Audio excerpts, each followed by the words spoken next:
full screen. It's YouTube. Excellent. Hey folks, we're back with our weekly magic stream. Oh, and you know, the good old classic, hey there heroes, my name is Hero Girl.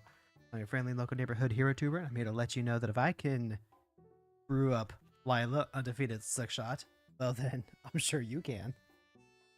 So yeah, exactly what it says. I saw this card in queue, right? I saw this card in queue and I was like, actually, you know what? This is kind of cool. You cast a multicolored instant or sorcery from your hand, and then it gets plotted. So you get to cast it for free again on the next turn on. Like that's actually some pretty decent value. Plus, as a 3/3 with prowess, that's decently big. Also, let me just okay. I was just double checking my model. Anyway, like I saw some of the cards that were there. It included a lot of the gutter snipe type effects. You know, good old fashioned. Whenever you cast a thing, deal extra damage. And I always thought that those were like really cool includes. I thought those were cool cards to build around. So this is a pile. Absolutely a blue-red pile that we're just kind of slapping together. I've done no testing on this. So today's going to have a little bit of salt probably. Late night magic? Yep, it absolutely is late night magic. I mean, that's part of the consequence of trying to move to a regular work schedule, you know? And I made some good progress today. Actually, most of my work day got eaten up by helping a friend out with some stuff, with some of her own streaming project stuff. Also with actually pulling down the decorations for our Christmas tree.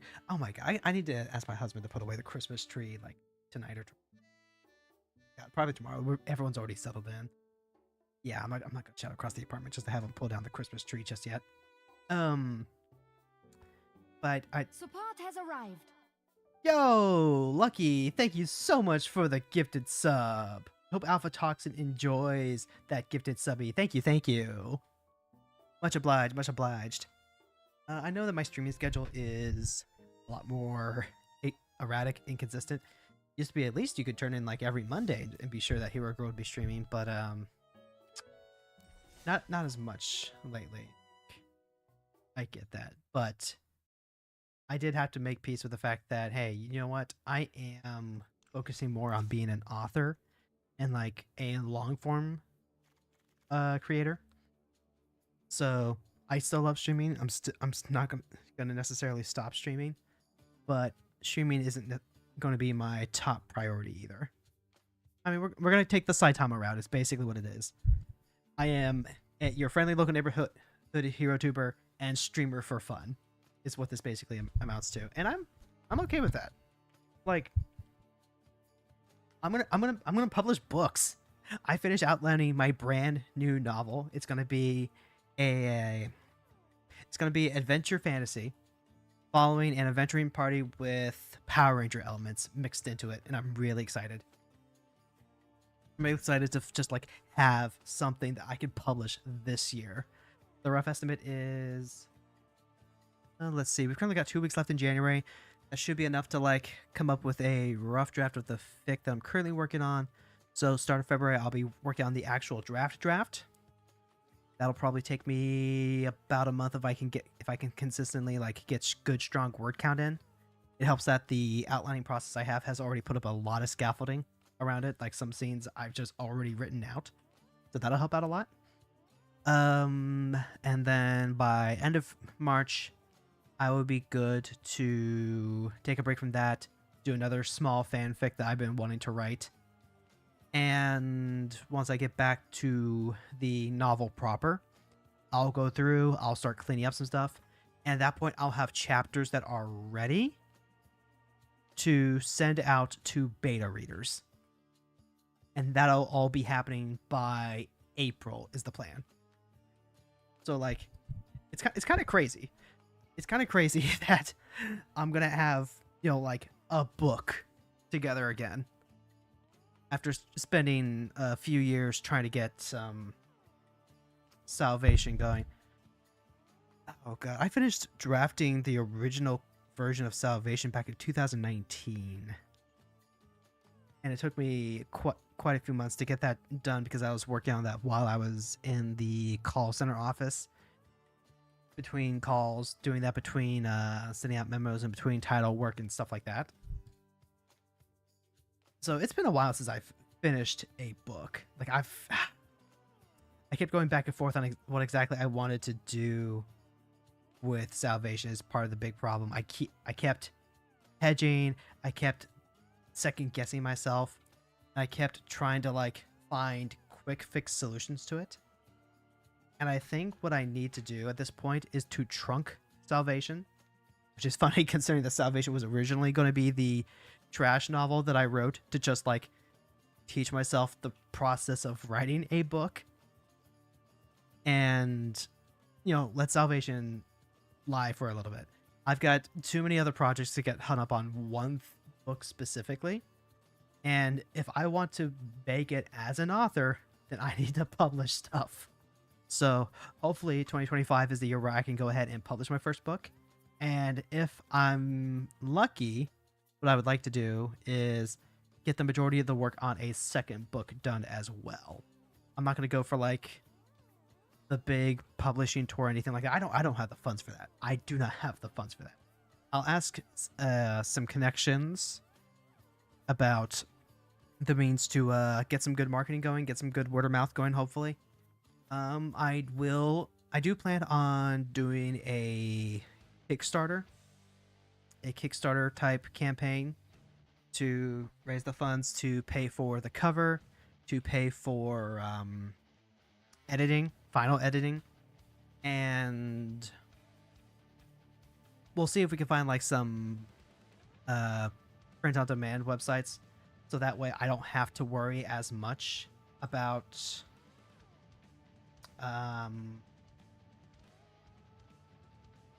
so I basically don't have like a closet full of unsold books.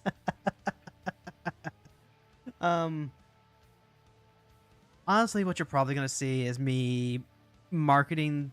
Oh god. Honestly, if I think about it, like the book might not come out till like December if I want to actually spend the proper like lead-in months. Like I'm thinking 3 to 6 months of lead-in and hype building, being low, like try and get the book out there, get the proper marketing out there, because like it's not like I'm not going to do any marketing. I'm just not going to do, you know, the go visit towns, go visit a bunch of different bookshops and stuff like that. I can't. I can't. But what I can do is reach out to some people I know and be like, hey, do you want an advanced reader copy of this book? And hey, will you review this book? And I even know like 1 or 2 booktubers. I know a couple of VTubers that do readings and stuff like that.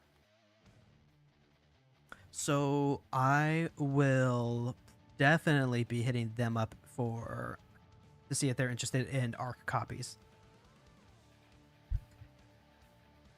But first things first, gotta finish that SAO Beaufry fanfic that I promised promised my viewers like a year and a half ago. I think that's still under the channel redeems too. I just never marked it as done. Yep, there it is. Right, SAO fanfiction, 100% raised. Yep. So like I need to fulfill my promises and finally like finish that. And who knows, maybe well, I'm not gonna do like anything like longer with that. I've got too many fucking projects as it is. Anyway, the tide is high, but I'm holding on. I'm gonna be your number one. All right, this is gonna be like garbage. This is gonna be like absolute garbage because we just have like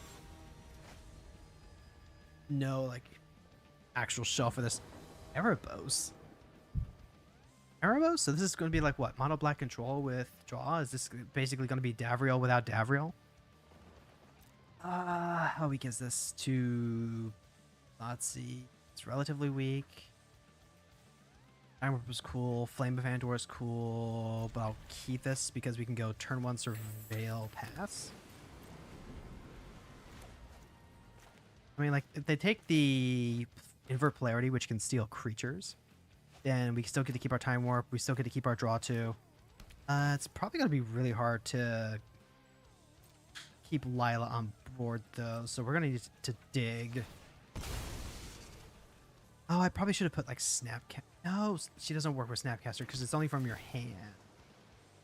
I will leave Kronos. I like Kronos. Kronos is just like, if we get this down, then I don't see how Erebos ever beats this.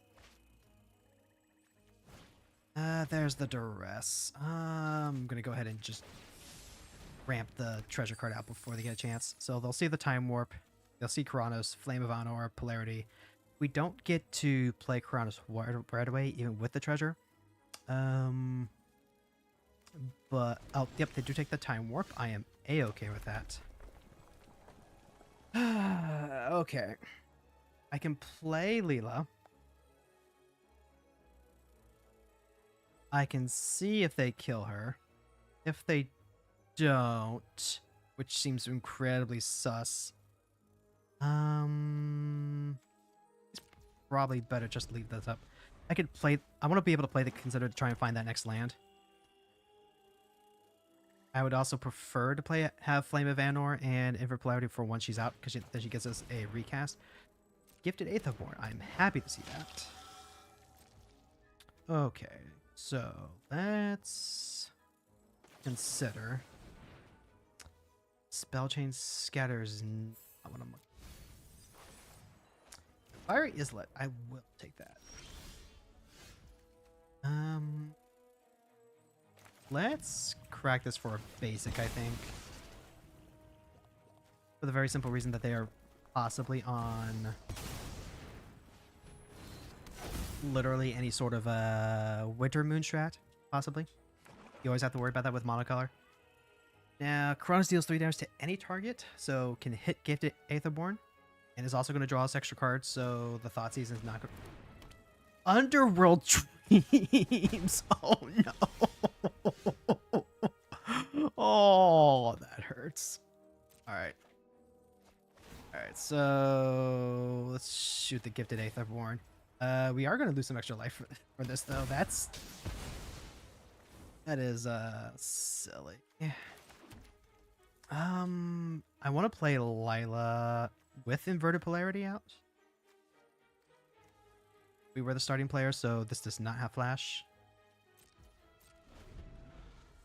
Oh god. Underworld Dreams against a, just something that wants to go and draw a lot of cards, get a lot of value. That is brutal. We do have a Brazen Borrower in the deck. We definitely want a little more bounce. I don't think I put in a Cyclonic Rift. I don't think we're missing. Okay, well, let's see if we win the flip here. Hey, Lamau. Well, they can't gain life anymore. And we have Kronos out. So, yeah. Alright, we will draw. We do get to bolt him for 3.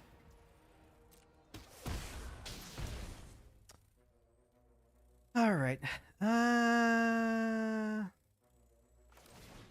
Yeah, we could just play the archer past turn. Like, I think without Erebos, they're kind of... They're in a really bad spot. Like, they don't have anything that interacts with Kronos or Erebos. And if they play the city card, the sacrifice and enchantment, they can get Erebos back. Helen in the box. Hey, thank you so much for stopping by. Thank you for joining us on this this late night. All right, so they are dropping out their removal, which means that the whole hand could honestly just be Phyrexian Obliterator. That is actually really, really, really problematic. It's an archer. Yep. Alright, let's just start bolting them, I guess. Alright, so until end of turn, target creature loses all abilities and becomes a blue frog with base power and toughness 1.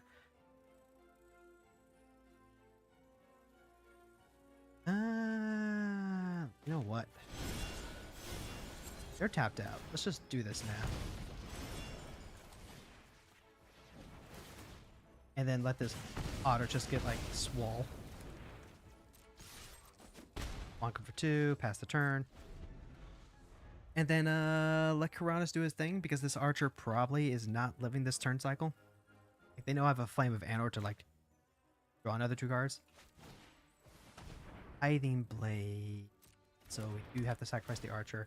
Like I said, it's just removal for days, so like there's just no point in playing Layla if we don't have to. Karanis is going to get there eventually.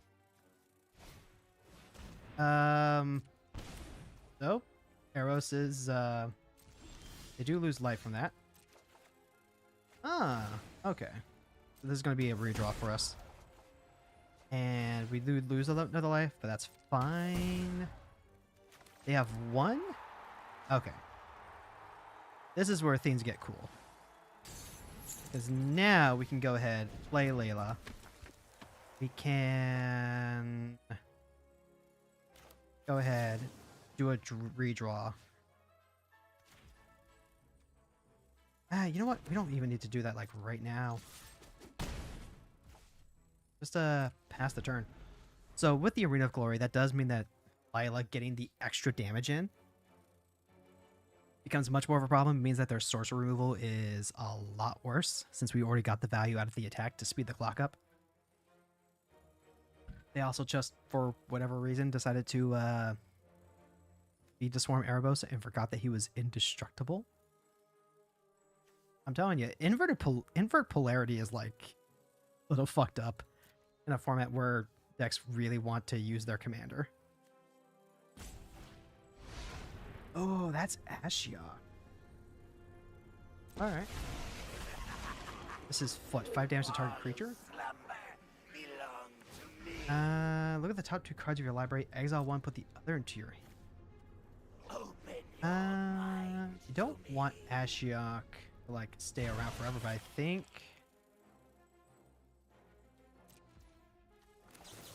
it's worth it to just like draw the extra cards.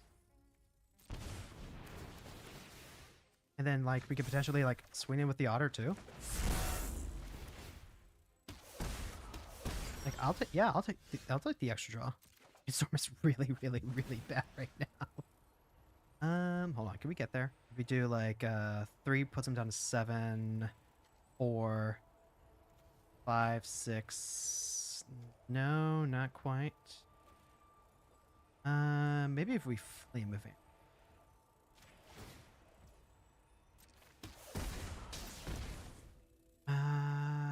Let's go ahead and Flame of Anor, draw 2 more cards.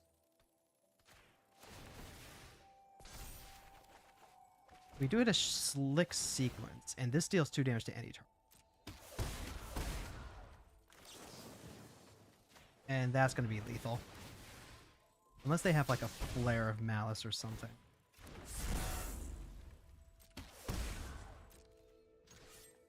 Bonk. Alright, well. Champagne bottle successfully broken, I guess? Yeah, let's see. There was no reason for them to use that Feed the Swarm on Erebos unless they just, like, completely forgot that he was indestructible. Underworld Dreams definitely did, like, almost the entirety of the work for them, getting them us down to 9 like that. So, yeah. I mean, hey, a win's a win. I feel like we're really just more concerned with hitting our dailies here anyway.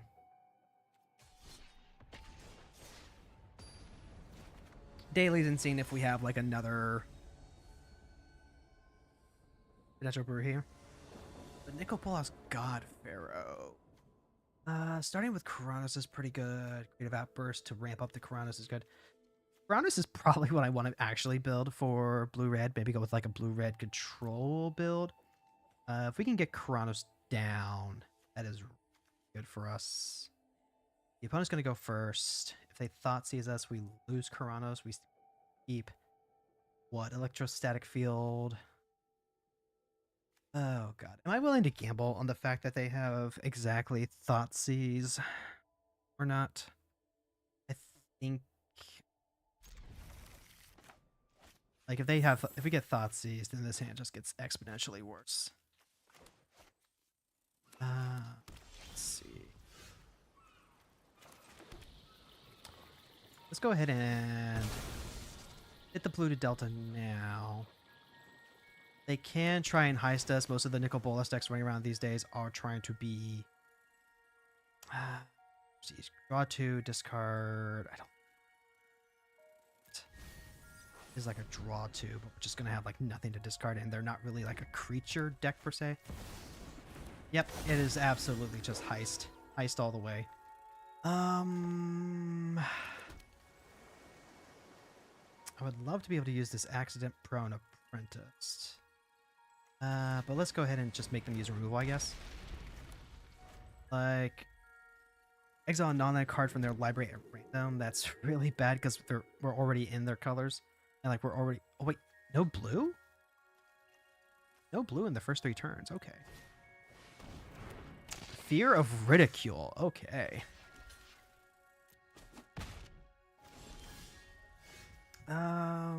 That's interesting.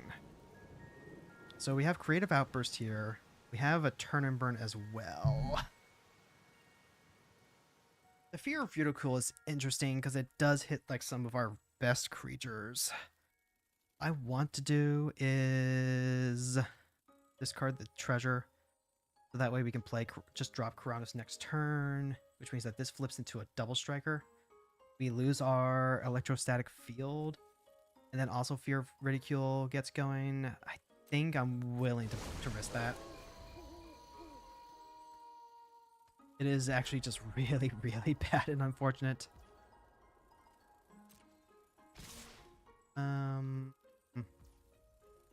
That's the blockers. Yep. Yep. So now they get to exile random creature from our deck. We don't have that. Oh, the Goldspan Dragons. That's really, really disgusting. Fuck. And they just they pass turn here.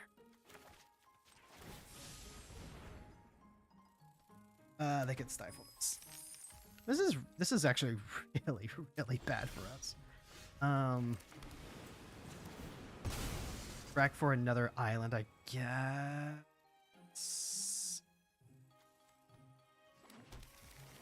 Okay. What counterspell could they have? They don't have double blue, which helps. Negate doesn't do anything. If it's like don't make a sound, probably it. Oh god, it could be a remand. If it's a remand, I think I just pick it up because I am not gonna beat a Fear of Ridicule plus Rehild plus Dragon. They could just like Nicol Bolas with the dragon if they have another land drop. That's really, really, really, really fucking bad for us. But if we're in a position where they hit the Karn Sundering, I'm done. They hit our Karn's Temporal Sundering, and Rehild is a legendary creature. GG's. Disgusting. Like, Rehild is a must-deal creature, but like if you don't get Karanos down like ASAP, then you're just gonna have a really bad time. Karanos can start burning away everything else. We have Turn and Burn still. Like, that was just a really good start from the opponent, and we did not have the early interaction that we needed. I wasn't expecting to need early interaction. This is one I have not seen before. We're in like in a different part of the queue. Ayara, Widow of the Realm. Sack an artifact or creature. Deal X damage to target opponent or battle. You gain X life or X is the mana value. Begin a combat of your turn. Return an artifact or creature to the graveyard. Give it haste. Exile at the beginning of the next end step. Okay, so you can just sack it and get it back. That's dangerous. It's really dangerous. Slag Storm seems like it could be really good here. We get Lighthouse, Vents, Invert Polarity, with a Magma Opus and a Slag Storm. Yes. Maybe lead off with Island, so that way we can Magma Opus, discard to get the treasure. Like, this is uncharted territory for me. I kind of want this... I might have to just rebuild this deck a little bit. Because looking at Lila as a commander, I was thinking very specifically about the plotting being relevant. Then maybe what I actually need to focus on is prowess. Alright, so we have Izzet Charm.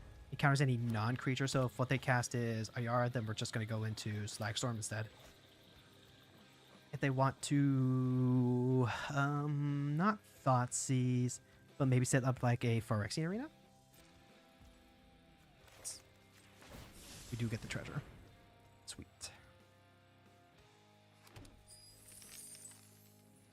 Alright, a little bit of ramp never hurt nobody. Flooded Strand. Invert Polarity is like really, really dangerous for them to walk right into. Don't have to cast Lila. I would love to cast Lila on 5, I think, because then we can hold up the Izzet Charm. The Izzet Charm becomes plotted, and then we can reuse the charm. They burned their Surveil land and their Shock land.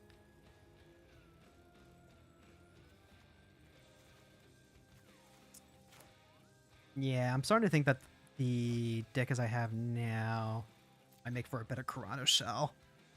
We can focus a little less on... Oh, they are. They are. Alright, well, let's go ahead and crack this real quick. The Steam Vents is already gone. There's a Thundering Fall, so this has to be a basic. That is just fine by me. Alright, so this is countered regardless. But we get Ayara. So that's pretty cool. Let's see. This is sack another creature or artifact. You come return turns an artifact or creature. We'll go ahead, we'll cast Layla, and let's just like beat in with our own commander. This card is not okay.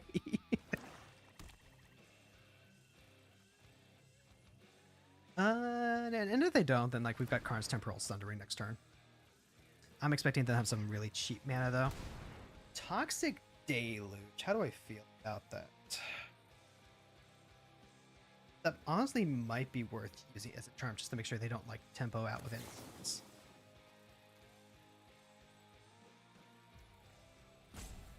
Specifically because then we get to like get Layla out. And also it gives her prowess, so that way she survives regardless. Oh, you love to see that. I didn't even think about that.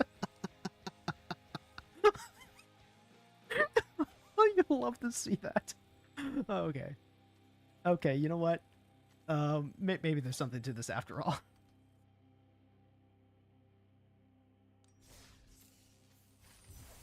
See, play a couple more games before we make like any sudden tweaks or anything.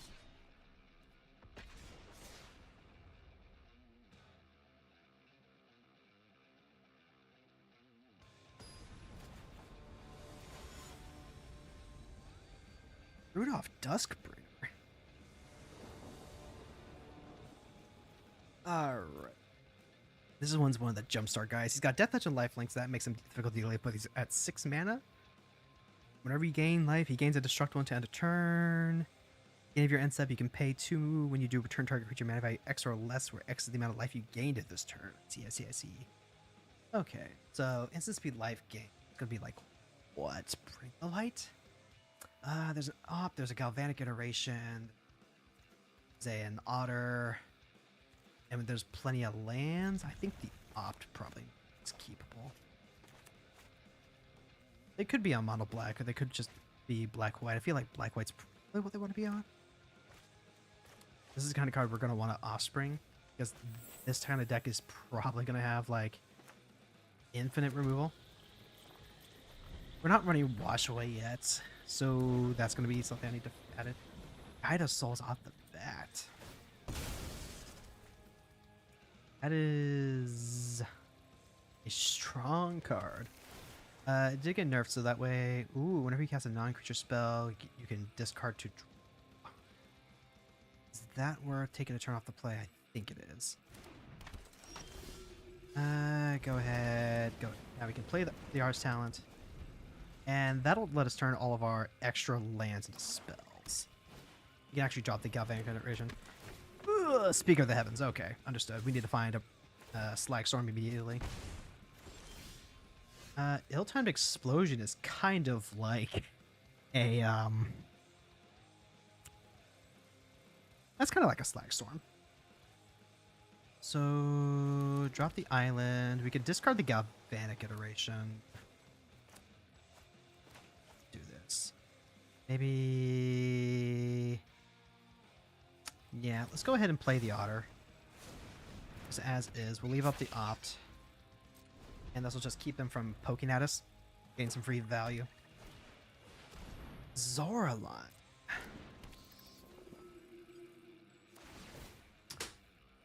Yep, that puts him at 2 energy. I don't think... yeah, let's go ahead and opt. Drop the Galvanic Iteration to get a redraw. Firebrand Archer's pretty nice. Opt, I do want... I guess it might be correct to shift that away. But not with the Memory Lapse, right? This is non-creature spells cost 1 less to cast, so it would like give us the Memory Lapse back. I'm trying to think. If they play 2 more creatures... I want to get rid of Zoraline. I don't have the cards to get rid of Zoraline yet. That's right. That's right. That's why that's a problem. Because this is X damage, where X is the greatest mana value among cards discarded this way, so I actually need some help.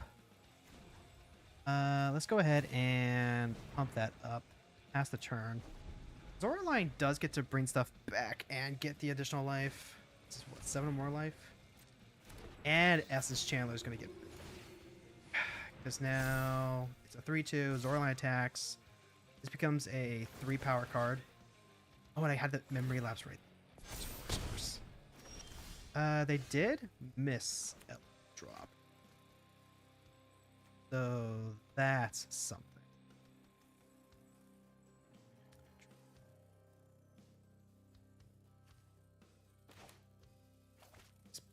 Aurora City. Right. I think what I would love to do is play the Layla into the ill-timed explosion, but that's just not going to happen. I can wipe out the Gaia Souls and the Speaker. Zoraline and the Essence Chandler stay. Zoraline starts bringing both of these back. Oh, wait, hold on. Hold on. I'm cooking. Let's go ahead and drop out the... drop the... Try. Arms Temporal Sundering. Now what we can do is ill-timed explosion, and this is going to trigger twice. So there's 2. We can go ahead and drop... I kind of want to drop this bolt, actually. Arms Temporal Sundering, just like the bolt. It's kind of really greedy, but I want to do that. You may discard 2 cards. Yep. And then, yeah, discard that, redraw. Draw 2, discard the Teach by example, and then also then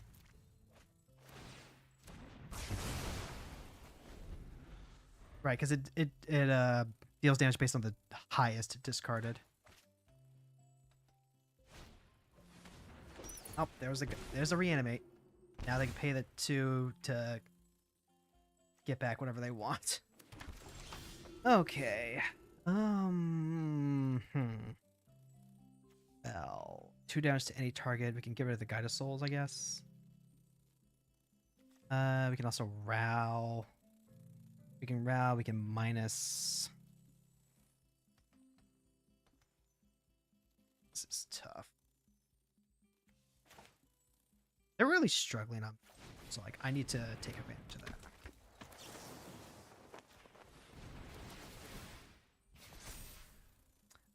Do I want to discard a card? Do I want to discard row? I don't think I. That is silly. Would have liked to have held on to the blue because this is.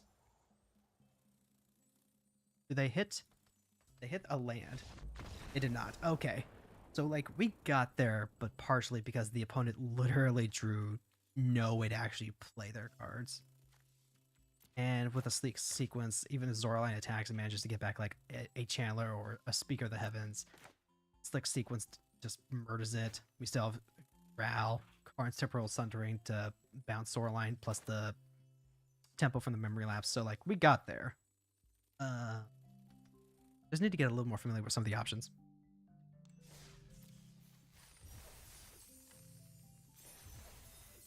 Let's run it one more time and then we'll do a quick reevaluation.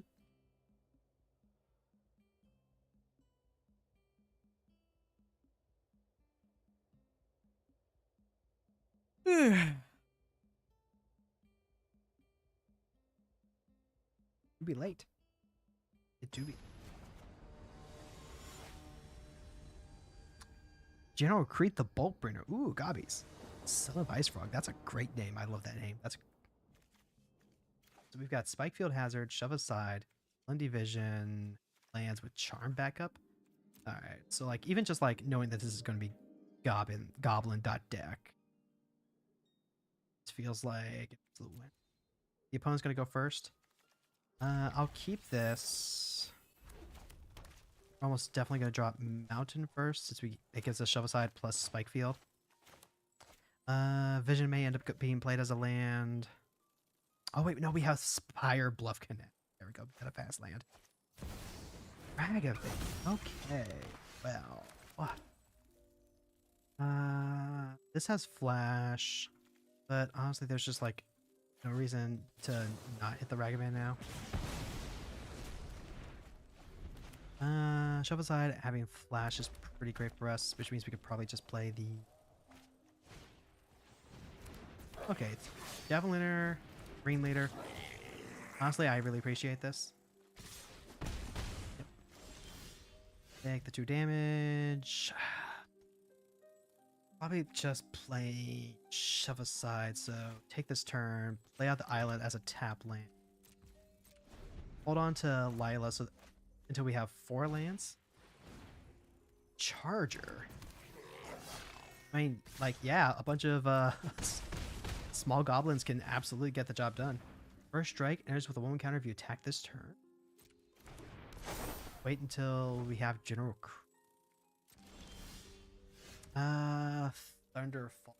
Thundering Falls, okay. Let's think about this for a second. We can absolutely Izzet Signet this away, but I just want to make sure that we keep them under control. So we're very likely to go... Let's go ahead and kill that Rigging Runners. Like, we're taking a bolt as is. Goblin Crater Maker. That is unfortunately a card that I cannot let them have. That just hits our mana base.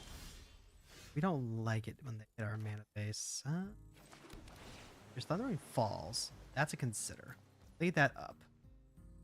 Can I afford to play Lila into potential removal, I think I can. Because if they're going to draw another... If they do draw another land, they're going to play Creed. And this has, whenever another creature control enters, deals 1 damage to each opponent. This is deals damage to any power target. It's a token, professional haste. Block the charger. Yep. Okay, so that's gonna go at our phase while they're tapped out. Perfect. We'd love to see that. Now we have Arcane Fusion. We have a few options. Theoretically, they could be running out of gas. Theoretically. I don't think I'm going to beat down just yet. I think what I'm doing here is Arcane Fusion on my turn. And then, oh yeah, absolutely taking the Slag Storm here. Alright, I just have to block for a turn.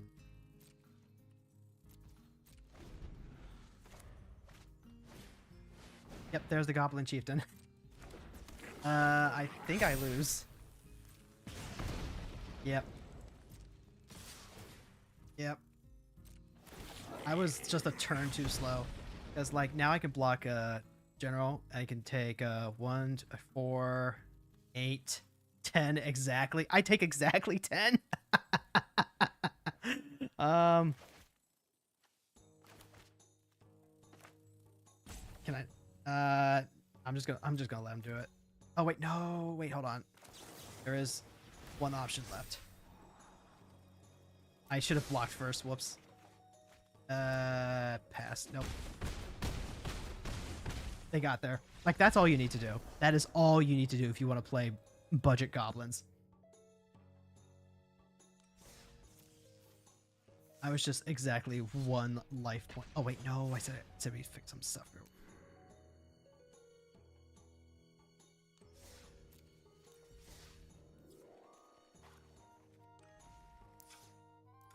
It was just 1 turn too slow for the Slag Storm.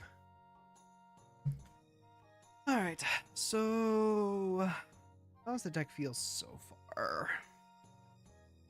What are my proclivities? We definitely want to be running our tempo counterspells. Let me take a look at our Geist deck for... Let's see...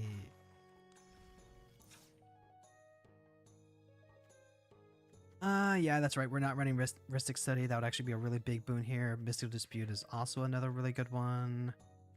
And looking for... I guess we're kind of looking at control without necessarily being control. We are looking for more of that tempo game, so Dispute, Study. Definitely want the Wash Away. Wash Away is pretty good. How about the back is another really good way to just dodge hard removal like Supreme Verdict. The Funma, nope, not like that. Fading Hope is good though.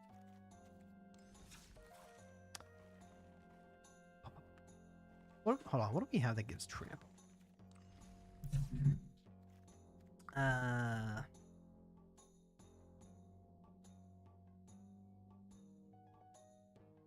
Is it has trample or gains trample? Gains trample, okay.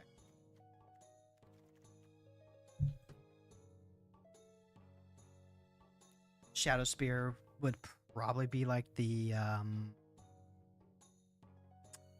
one of the better cards to put in there. Teamer Battle Rage is also really good. Like, Teamer Battle Rage, you play it, Lila just gets big. Kind of changes what kind of deck this is going to be, but I think I have to be okay with that to make Lila work specifically. There is a rush of adrenaline. Let's see. Let's take a look at like the enchantments real quick. On the non-collective filter. No, really? artifacts because I know shadows. All right. Ash Trample. Notably, Soul Steel Axe is potentially like really good here. Yeah, there is an Embercleave, but it's not going to be discounted that much. Aline Axe, Double Strike, and Trample. But it's 3 to equip.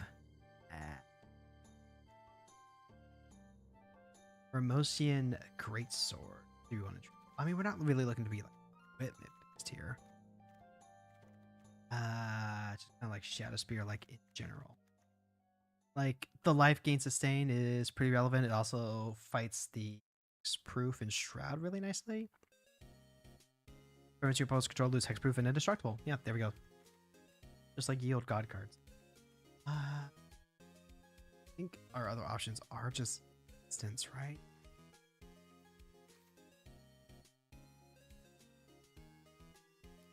Gains trample until end of turn. So like Ancestral Anger's probably good here because it cantrips too. Stolen Fatality. If it's your turn, trample, otherwise first strike. +3/+1. That kills people pretty dead. Non-humans gain trample. Red Maw's Ire is actually surprisingly rude. And then yeah, there is the Ryle, there is the Adrenaline. I don't think we have to go like that deep into it. I do like Dreadmaw's Ire very specifically because it also acts as artifact removal. Anger specifically because it redraws. Battle Rage because it can just like fucking one-shot people. Go ahead and give me a Wash Away. Like, just don't play Brawl without Wash Away. And Mystical Dispute for winning those counter wars.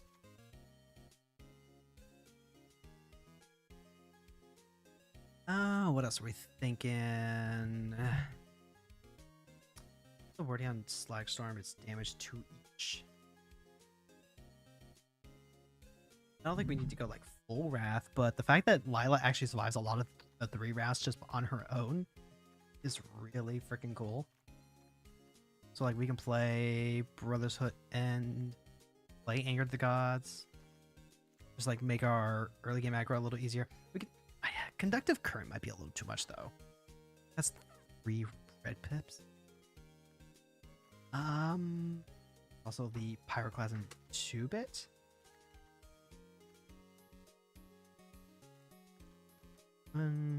Storm Wrath is kind of a different deal. It is 4 mana for stuff. That's not irrelevant. So take a look at this real quick and figure out what kind of person we want to be in life.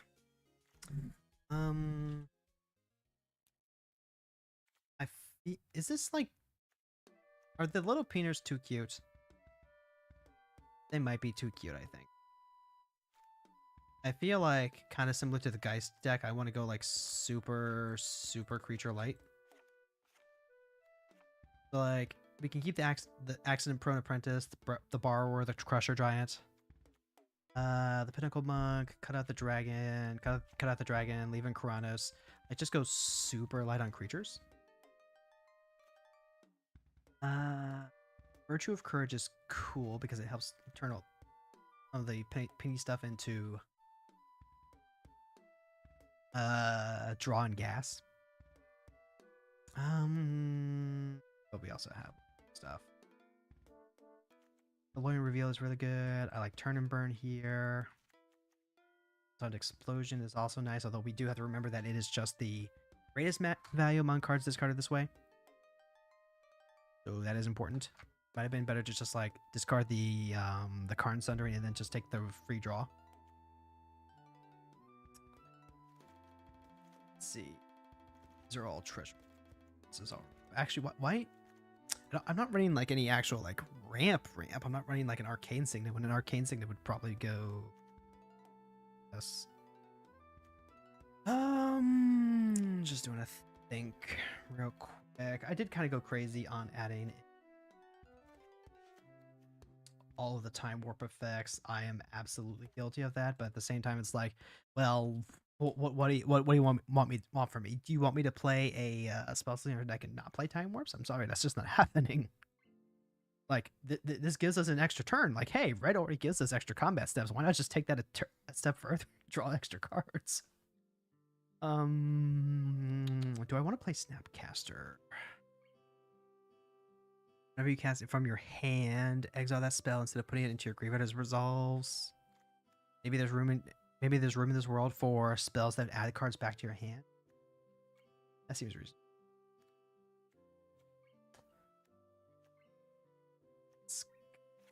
Soul. It's theoretically a really cute card. Do we need Fire Inscription? I don't think we need Inscription.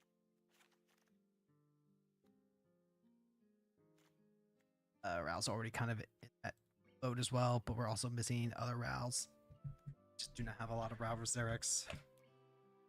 Have functionally 2 Ral Zerix. I mean, Ral Crackling.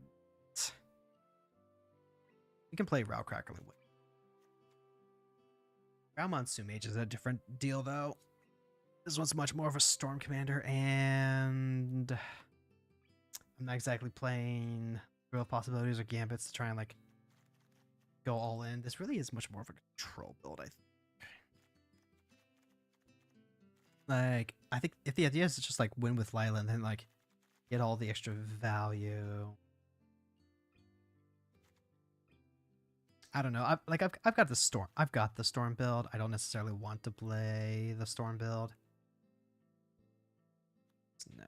I just want value. That's what every Magic player wants, right? They just want value. Who could say no to? We have Chaos Answer.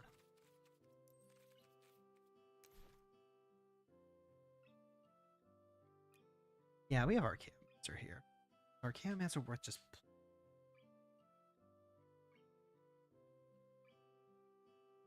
I don't know, maybe I've already lost the sauce on this one. Maybe I was supposed to try and go for, like, the, Thermomancer build. Maybe this deck just doesn't do enough. It doesn't have the low painters. But also, we're trying to get into punchy territory with this. Not having a wizard to play Flame, it's actually really awkward. Mystical Dispute could potentially get stuff back for us. That is true. I don't know. Part of me is not feeling it. Part of me is like, just go ahead, switch the commander over to Karanos, play red-blue control. That way we can go ahead and play all the cool control cards. We can cut like the battle class and then we can just like have the inevitability of playing Karanos.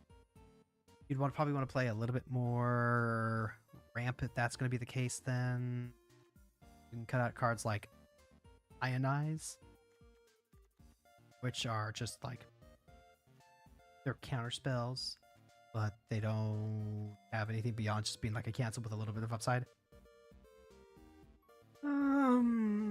Let's think. How do I want to build this?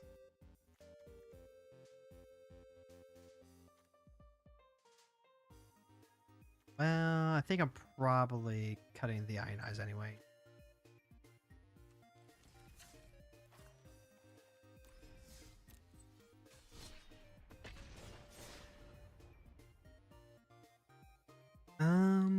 Trying to think. Like, the coolest thing about Layla is that you just get the plot of stuff. Like, you can play her, play a copy effect just to, like, get her up, get her buffed, and then get that ready for the time warp on the next turn.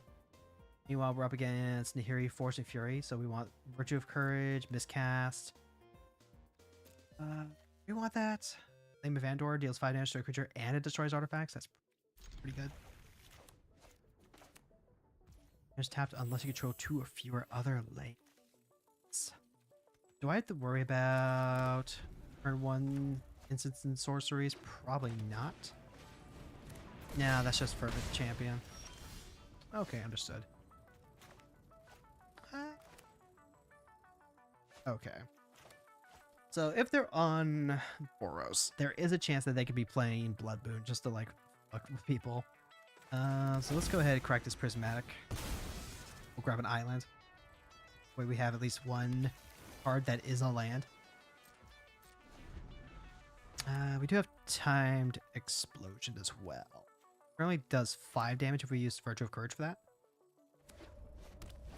that. Yep, DOS the boots. And yeah, that's not happening, friend. Okay. I would love to play...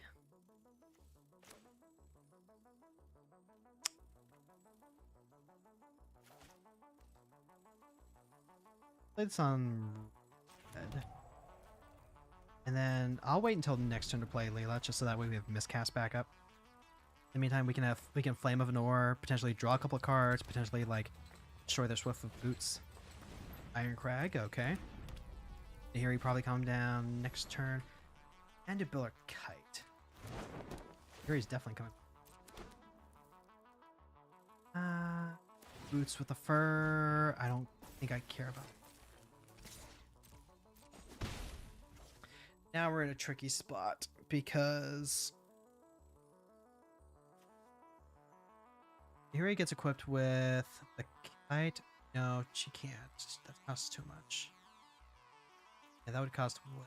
Too much. Let's go ahead. Pay the 2 life here. Here's Layla. Pass the turn. If I need to, I will use the ill-timed explosives to discard the Water Veil.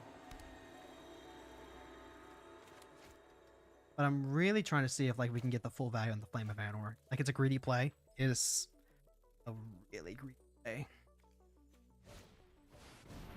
There's Blade, Hold, War Whip. Okay. And Kemba. So this is actually a really good discard. What?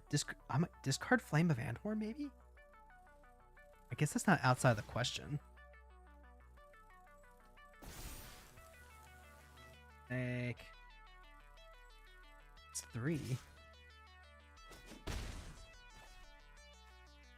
And then they can play Nahiri. I still get to recast Ill-Timed Explosion on the next turn? Ooh, Treadmaw's Ire.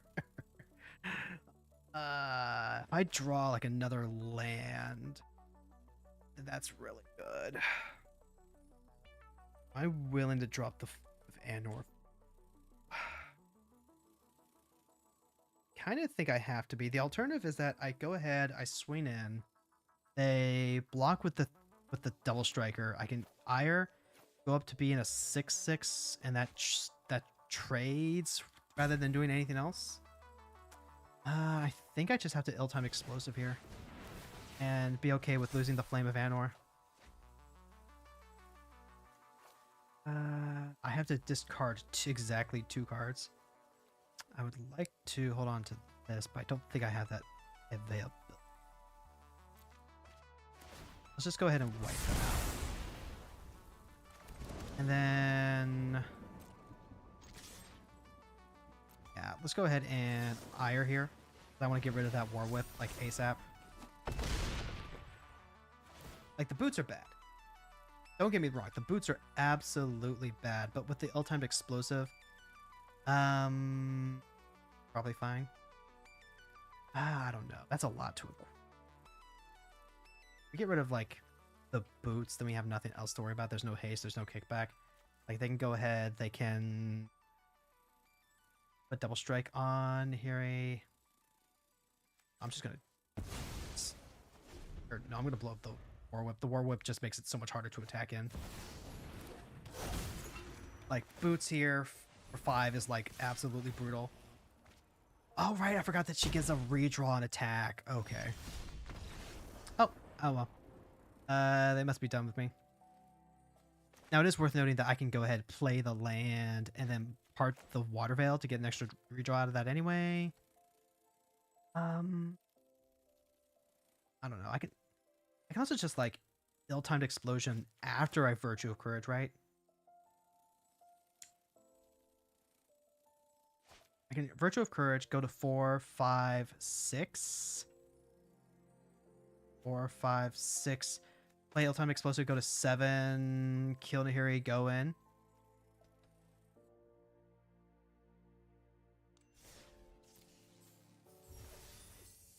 Oh, boosty pack.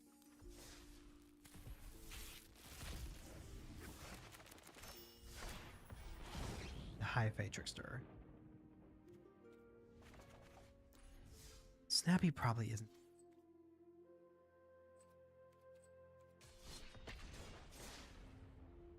Snappy's a contender. Could also like theoretically play the Golem. Play Flash Golem. Flash Golem. Flash Golem. Oh, but you know what I really want to play? I want to play the Magecraft draw. I forgot that was a card I really wanted to play here. Alright, so it's Tasigur. We're in the play. Tasigur Mill, Tasigur Delve. Tasigur gets really hard to remove. It's a 4/5, so our bolts don't hit him. But it does hit all of their mana dorks. We have a Rouse Crackling Wit Otter. I can't play Rowland Otter. I only just learned what that actually means in terms of like stuff. It's very silly. It's probably not worth playing the and out on the monk. Could just go island. But I would do love going Lila next turn. Play out the that way we don't take the bolt damage and then just like start jamming. Hello, Druid class. That is interesting. Alright, so Lila's got no protection up. She's probably going to eat removal here. But then that means they're spending a turn removing her rather than keeping us from playing Ral next turn. So I will take that. And then one also has to consider that Lila being a 3/3 for 3 dodges a lot of the cheap removal. So like if they want a Fatal Push, they're going to have to crack a fetch land on their turn first. They want a Blood Chief Ascension. They can't do that because they are lacking. Oh, they're just going to go for the extra hand drop. Okay. I mean, I guess I could like Fading Hope and like just draw. Yeah, let's go ahead and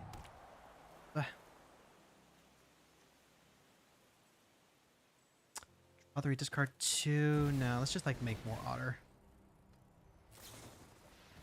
Okay, it's a Consider. I was worried that it might be like a Dispel, but no, it's just a Consider. And then, yeah, we'll make more Otter Friend. You get to be my protege today. Aw, that's really cute. ET Smart, thank you so much for stopping by over on the YouTubes. That Druid class is actually going to be a really nice buffer for them. See, Alchemist Gambit. This is normally a 7 mana spell. We could pay the 3 if we think that we can actually get the lethal. Abrupt Decay on light. Saw that.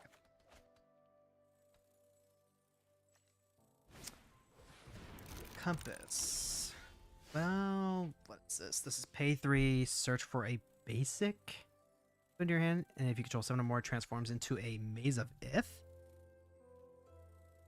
3, 4, 5, 6. That's not bad. That definitely means we're going to be looking at actually going wider than they can.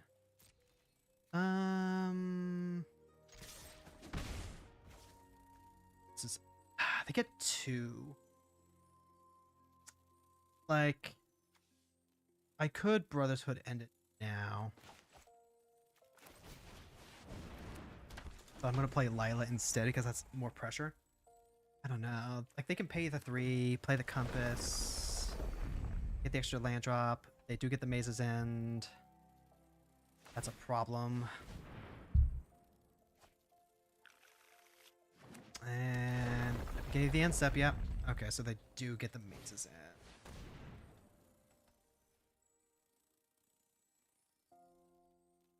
And they get to play a Tasker, which actually just walls Lila to begin with. Might be worth it to just go ahead and... Well... Brawl wins the game if we ultimate that. Then he also gets a counter, so like... If we can like play 4 spells right. Draw 3 cards, sorceries. Yep, there's the 4/5. There's the Maze of Ith that comes into play tapped. Keep ticking up. I hope you've got bottled lightning. I didn't even think about this properly.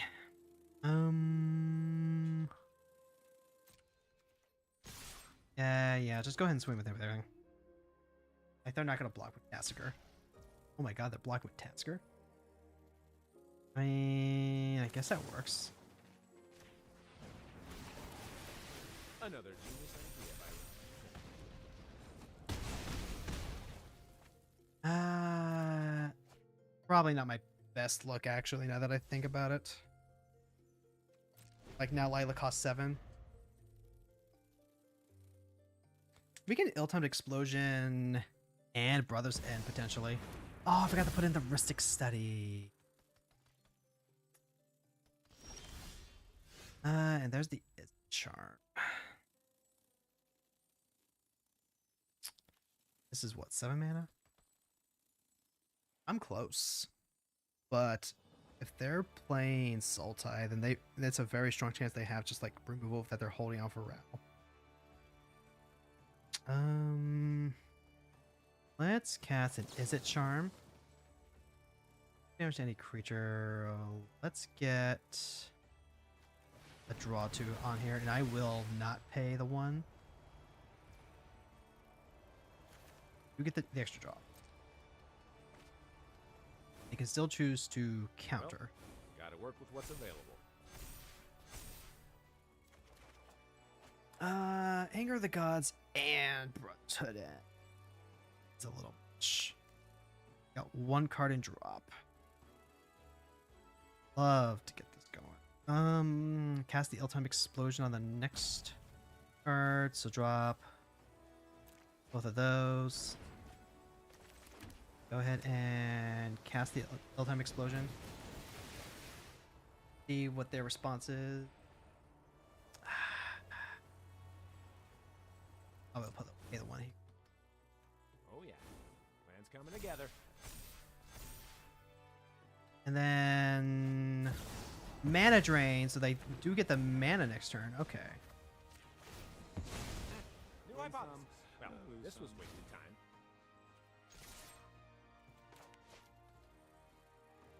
All right. So the mace is going to stop at least 1 otter. But now, instance and sorcery spells you cast have Storm. Now we get extrapolate. Starting with you, each player votes for time or money. What did they pick? I guess it's probably time, right? Yeah, probably time.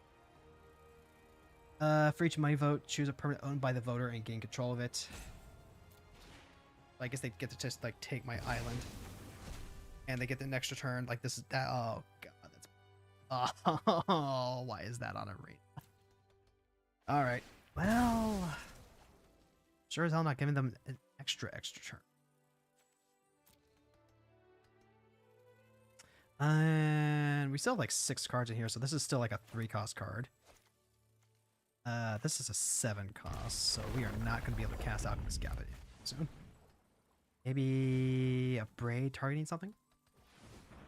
That's still a temporal trespass?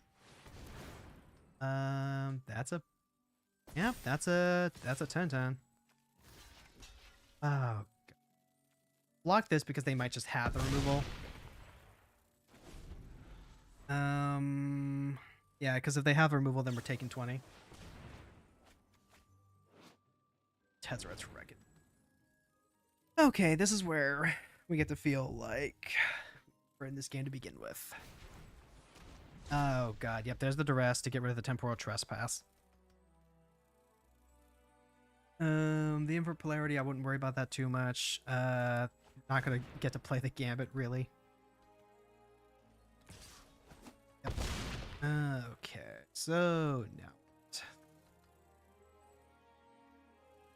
you have the invert polarity, but that still doesn't count for a lot, especially if they use this turn to play Tasker. Yep.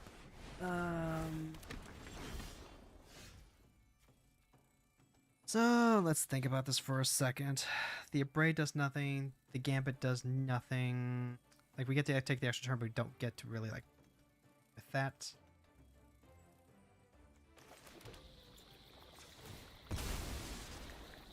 Like, go ahead. Here's the blue. You want to hold up polarity, but then we're just, like, losing both of our chump blockers. Is there a way that we pull this out? Tasker mills 2, we choose a card to put back. It's just mana drain. No, I'm tapping it out. Guess play an alchemist, I guess, just to see if like we high roll into something next turn. That is an opt. I am going to 3 damage. Do this Tassiger. I am not going to pay the 1.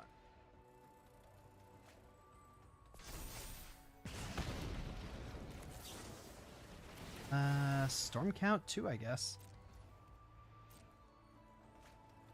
That Ristic Study sucks. What's the land back into play? I guess. Does that actually... We don't get to cast Invert Polarity. I think we have to find like exactly an extra turn card.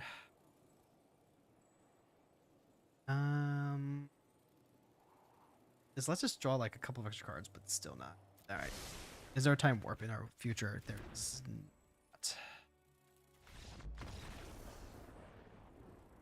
not. Okay.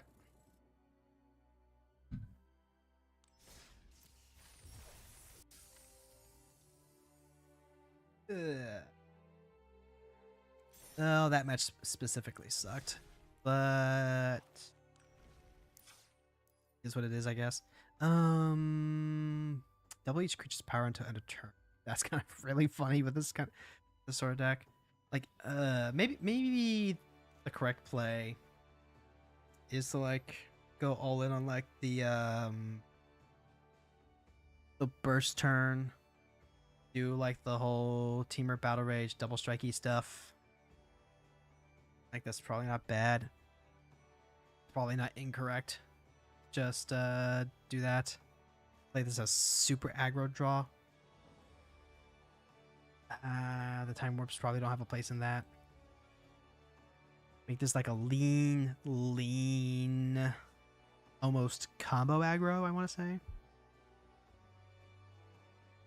Thinking about it. I don't know that that's what I want to do, but maybe that is just like what we're supposed to do with this deck.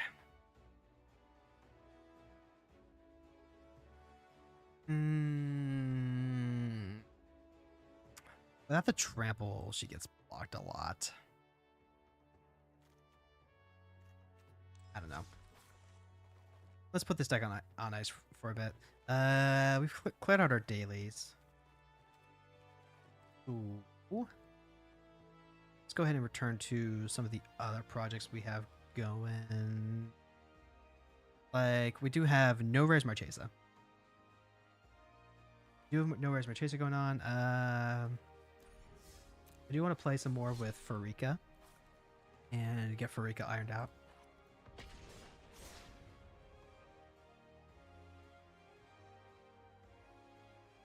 Really got to figure out what I want Layla to be, because if it's just going to be like the Voltron fast aggro, then that is going to be different. I think you probably do just take out the Ralserics and stuff like that at that point. Loot Exuberant Explorer. 1/4 lets you pay play additional lands and then just like dig into your deck. Okay, so Deadweight doesn't do a whole lot. Insidious Roots doesn't do a whole lot. Viewer Ridicule can actually go off pretty hard here if we hit that third land. We go first. We have a Cadaver Lab. I'm gonna hold on to this because the Deadweight can hit the old Mana Dorks. Means we're not playing the Insidious Roots right away, but you know. If we can dig for Extinction Event, very valuable. Not a third land. We do have a Languish though. Languish hits a lot of stuff. All right, so there's the Delighted Halfling. There's Generous Visitor. Normally I would want to wait on this, but there's some value here.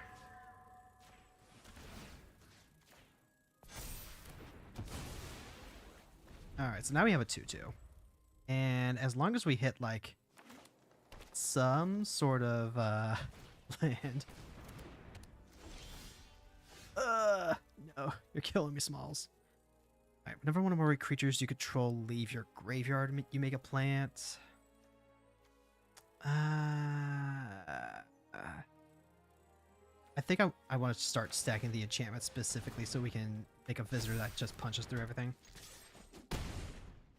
Getting greedy and missing that land drop sucks though. We do have Cadaver Lab potentially to like get back a creature. Play an additional land, so they do get to play loot. They get to play a forest potentially into a new Mana Dork. So that's 4. Loot doesn't block if we play Lab. Wait, they're sacrificing loot to the Flare of Cultivation? Gutsy. I mean, they must really like what's actually in their hand then. If it's a Kogla, that's a problem. If we don't hit another land, I'm going to drop the Bloodghast. Because we can hold on to the Cadaver Lab to get back the Generous Visitor and trigger the Insidious Roots to make a token that'll help get us back on track.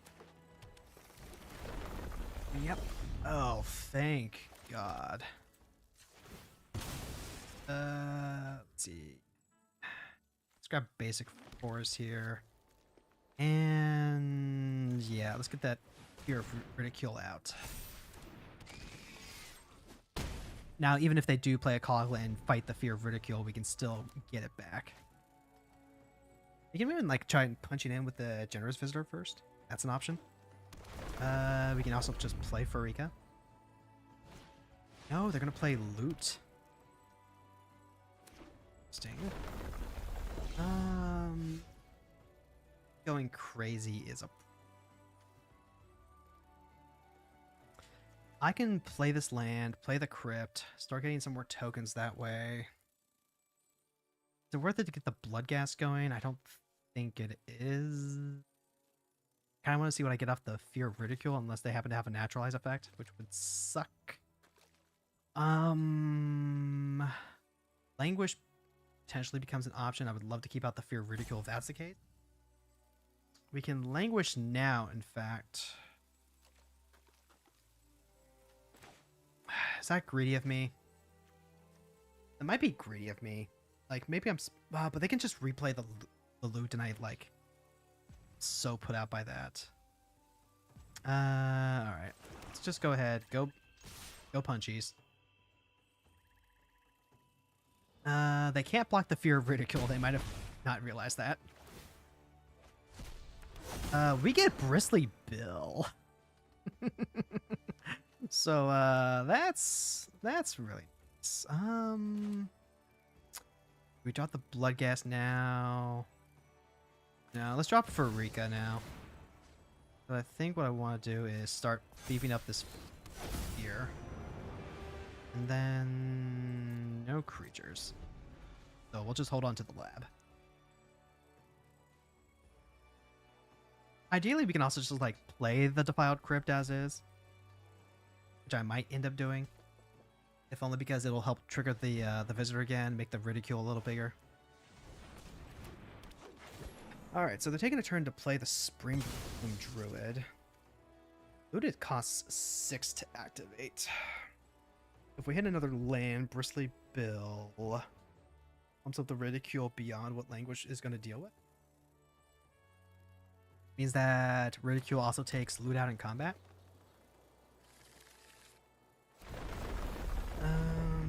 Would also potentially like to. I could also just like cast the cadaver for no value. Oh, that seems bad though. 3, 4, 5. They don't have enough for loot, but they do have enough for like Vorinclex, O'Hare. Like, there's a lot of scary stuff that they can get for 5 mana still. You just like start beating with Farika though. Overlord of the Hauntwoods. Okay. Alright, so we hit a dark ritual. What does that mean for us? It means that I potentially go Dark Writ.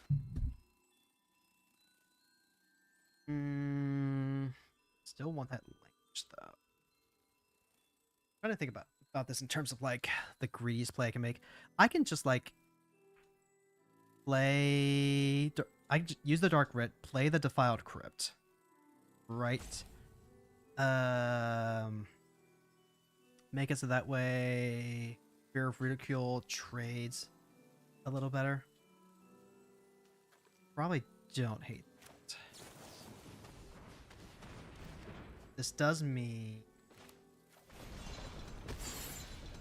that Fear of Ridicule is definitely trading with the Haunt.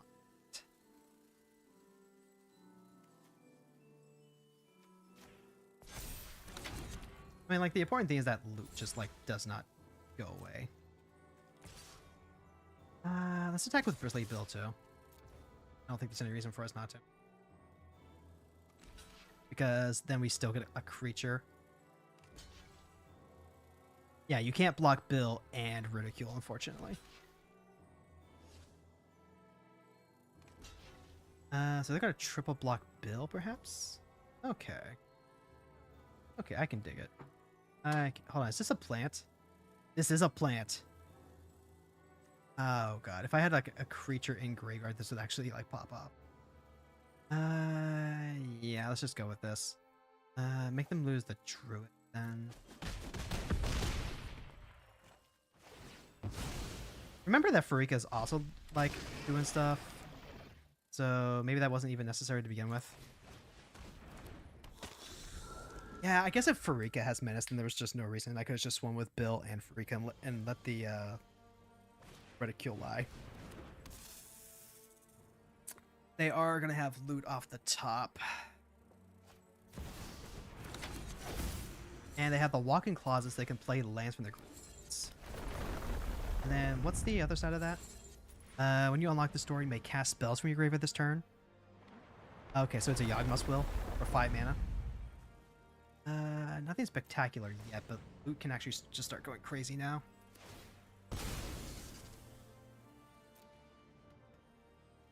We can start swinging in with the Bloodghast. We don't care about the Sowing Microspawn. Losing Bristly Bill was definitely a thing. Just kind of depends. Like, they can't use loot and then also block with them. No, they're gonna go ahead and grab something off the top of the deck now. Territory color's not. They still only have like. Is this language territory? I don't think this is language territory yet. We're probably fine to. Interesting. Let's grab. What do we want? Swamp? Let's grab Swamp.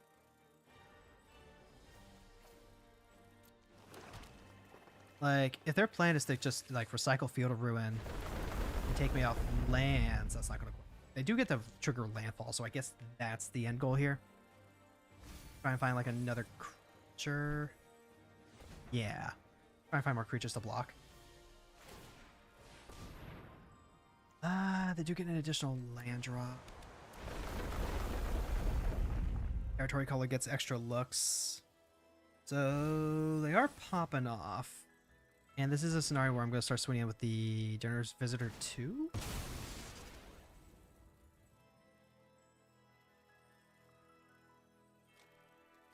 They're taking a lot of game options. And they're going to get a lot of looks at additional creatures. So yeah, there's the color. Let's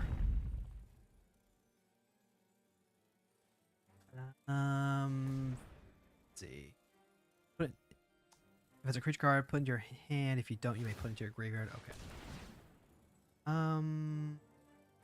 Okay, so they have a big land, but it's tapped. It's a 13/13. They have two creatures that can block, but they're going to attack with the I will take this hit because I want to smash in. I could block with the visitor. I could block with the visitor and start getting some extra token. I think I'd rather just like use a creature in combat. Shifting Woodlands, cool. They might have a landfall card. That'd be a reason to hold on to Woodlands. I don't think there's anything. Also, post-combat Bloodghast. We want to swing with Fear of Ridicule. Fear of Ridicule dies to territory color, but then they take 5, 9, 10, 12. They go to 5. Then I potentially die in the backswing. Or I swing with Bloodghast. That's just always happening. Swing with Farika.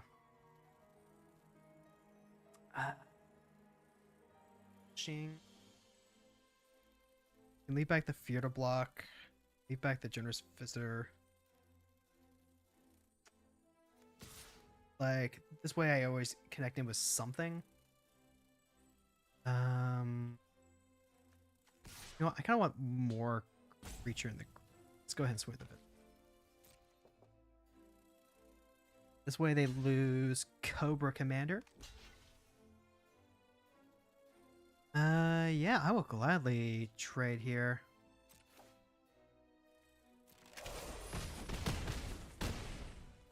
Like, the real gift here is that Farika gets a card to Snakeify.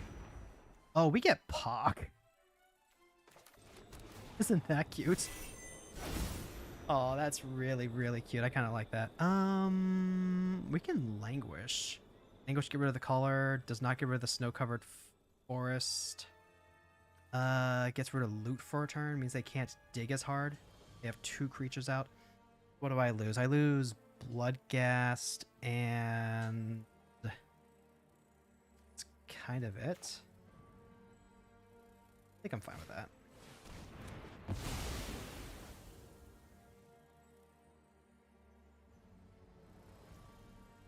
And then, yeah, I'll just leave Crypt as is. So, like, we're going to get 2 blockers from Insidious Roots plus Defiled Crypt.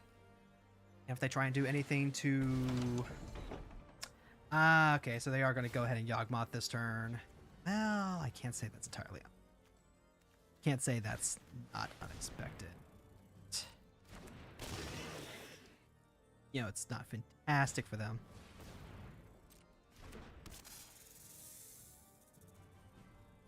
Like, we still have a Defiled Crypt. We still have Bloodghast here. I'm not going to exile the Bloodghast. The Bloodghast is like the free value token generator. And this is exactly what I wanted the deck to do. So, like, we're in a position where I can use Insidious Roots plus Defiled Crypt. Get those extra tokens. This only triggers once each turn, though. They do get a lot more life off of that Druid class, unfortunately. And they get the 16/16. I wonder if they're actually willing to, like, swing in. If they are, like, I will, I don't know.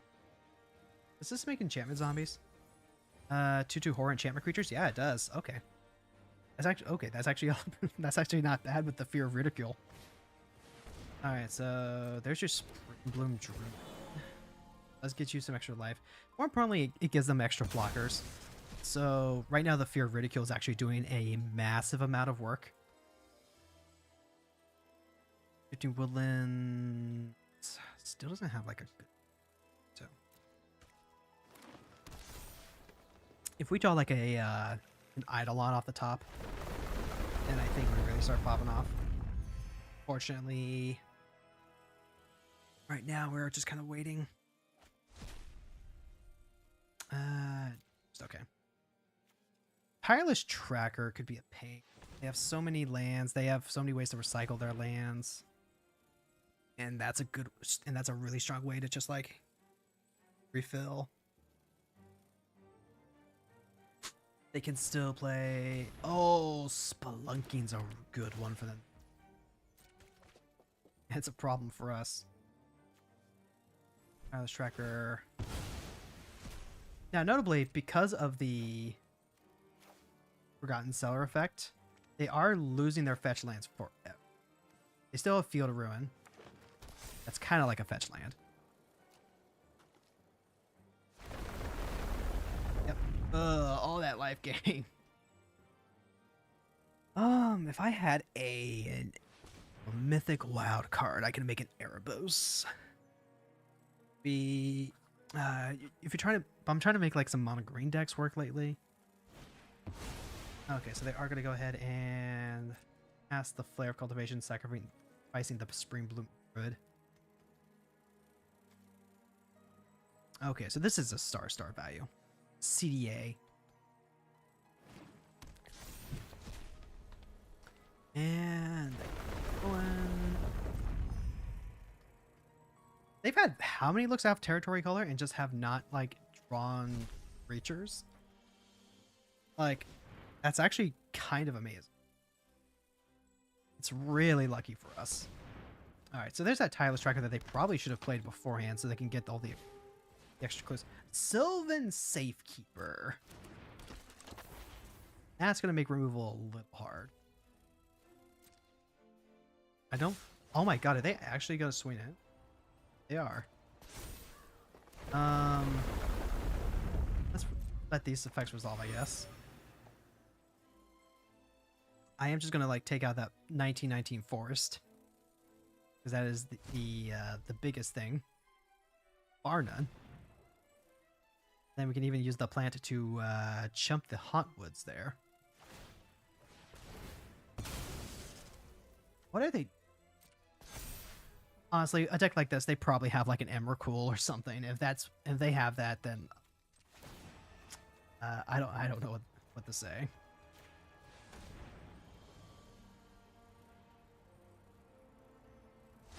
All right, so now we get both of our triggers.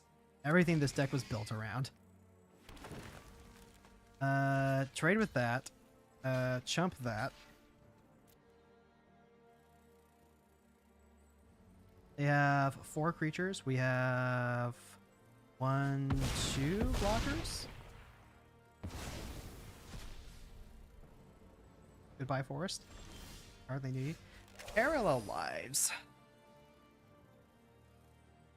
Parallel lives, you say.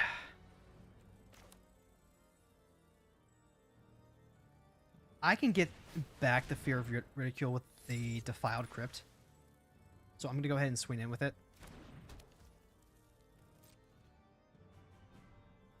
But I need to make sure that everything gets through. Because now we get double exile tokens. So, like, I would love to see... Oracle, perhaps? Greater Hoof?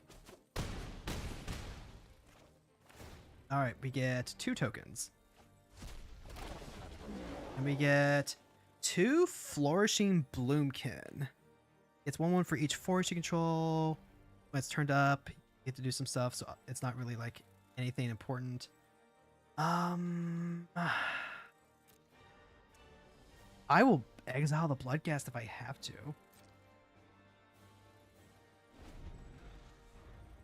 If I have to. Argoth is interesting. Mostly what I'm thinking about is how we push for that, like that last 5 damage. Like if they draw an Ulam, if they manage to finally hit that Ulamog, then I don't know. If they hit an Emrakul, they can just waste the Cadaver Lab to get back like a Bloodghast or whatever.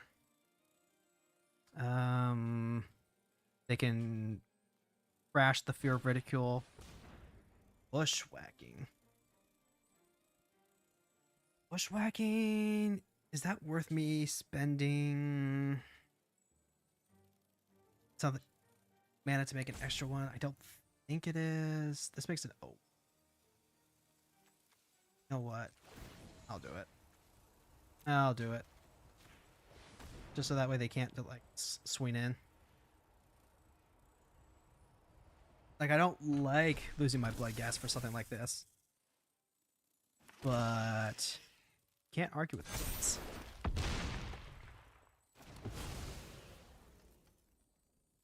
Okay. So like they're not going to swing in. They do have a massive army of enchantment creatures that all have menace. I guess the Field of Ruin could have gotten back. Yes. Oh, there's a Scoot Swarm. Oh. Fuck. That's a lot of scoots.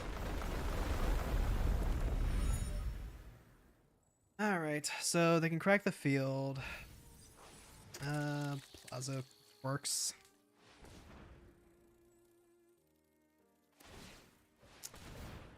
I mean, we've gotten really lucky so far that theoretically, you know, quotations, the only thing they've hit so far is the Scoot Swarm. 3, 4, 5, 6, 7, 8. Elvish Mystic. They still have the Field of Ruins, so they have like 2 more blockers on top of that. I don't like having to eat for that. I guess there was no reason to eat the Bloodghast then. So yeah, that's my bad. The Field of Ruin is basically the only landfall card they have right now. Like, I am going to swing in. I would love to draw... What would I love to draw off the top? I guess another language type effect. Oh, they are swinging with it. Okay. I mean, if they're going to swing in with it to, like, trigger all their stuff, that is completely understandable. I will trade that with my plant. That's why we went and crashed the Insidious Roots. Hate to see all those scoots. Yep, tracker keeps getting bigger. They've got to have drawn something by now. That's all I'll say.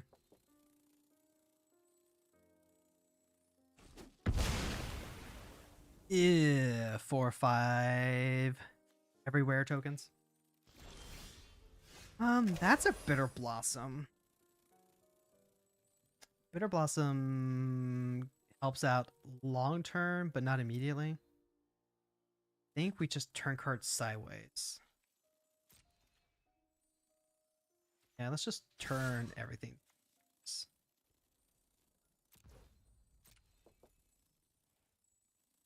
Yeah, there's the Field of Ruins. Wait, did they not?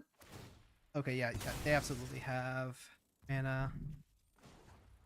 Hold on. Becomes a copy of target permanent. Right? Target permanent in a graveyard. I could use this, sacrifice it into a deadweight. If this stops like a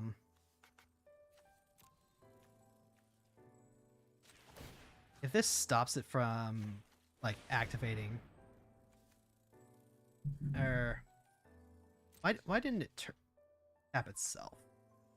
That's unfortunate.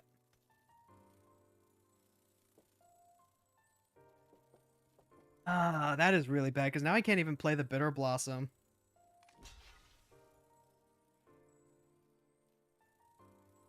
Like, I could actually just, like, factually die here. Oh, we got there. We got there. We got there. We got there. Always double check your Ottoman tapper, kids. Yeah. We got rid of the target. The target was no longer legal, so they don't get the rest of the effect. They don't get to double their scoot triggers. And they have all of these menace creatures. The only thing that doesn't have menace is the plant. And even if they like double block the fear of ridicule and kill it, then we just get it back, and then we get more plants and more horror zombies. That's actually exactly what I want this deck to do. Excellent.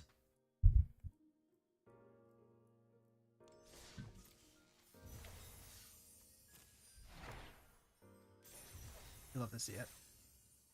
Let me put the Rick Stick study into the theme.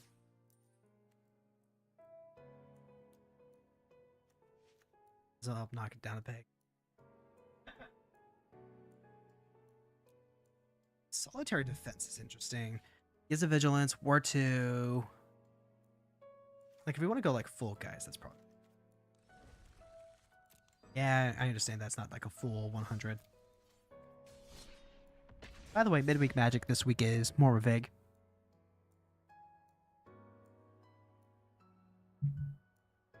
Actually, you know what?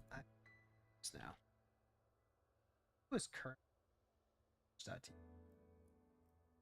Who are we streaming next to? Yowdick is currently online. That's nice. Ooh, Odessa's just chatting. Jay is currently on. Old Eyed Angel, who I just met through Jay's chat, is on. Yeah, there's some cool people. Some cool people up at night. We're in good territory. This is just Prosper Tomebound. This could be a couple of different things, but it's also very likely to be red-black control.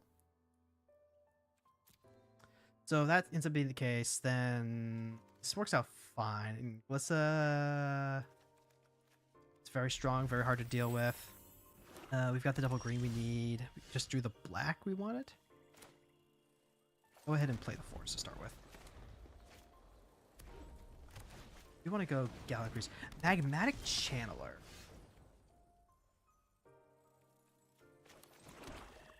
Okay. So then the question becomes, I could play Bloodchief's Thirst and hit this now. This is discard a card, exile the top 2, you can choose one of them to play this turn. So they could potentially draw removal off of that. Do I want to play the Bastion of Remembrance first? If I play the Gallagrators, it almost definitely eats some sort of removal. I'd rather lose the Enduring Vitality first. But I guess YOLO. Like, what am I going to do? Not play my cards? Like, they kill the creatures, Farika's going to get them back. Alright, so they do hit a bolt off the top, which means our Gallagrators is null and void. We'll go ahead and play the Bastion of Remembrance next. Yeah, there's just no reason. Don't eat. So here's Bastion of Remembrance, which means that anytime they do bolt our creatures, it's going to be a favorable trade on our port. On the off chance they don't have removal, good. I'm fine taking the one here. They get Culligan's Command.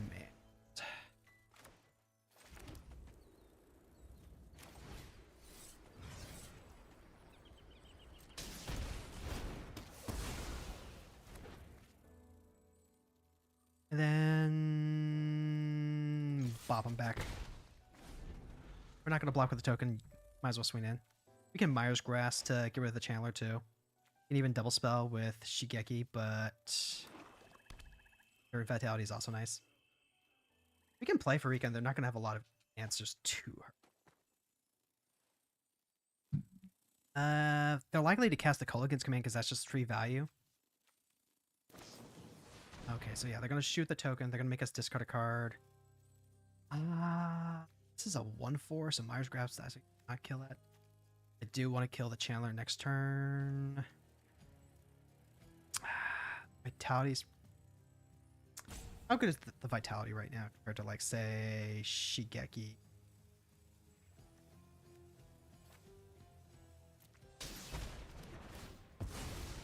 Alright, so we do get our little ping together.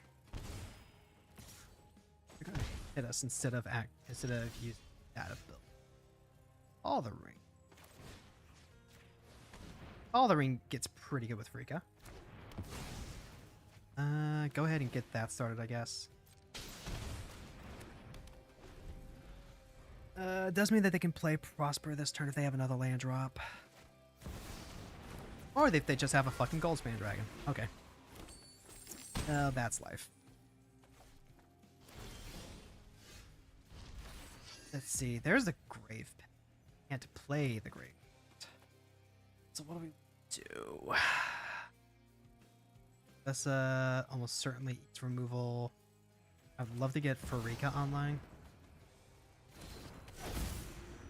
So now we can start turning cards into heal, I guess. That Goldspan Dragon is going to be a huge problem. We need to draw another black source to get this Grave Pact going. Bergie? Oh, this is not a fair deck. This is combo. This is absolutely combo.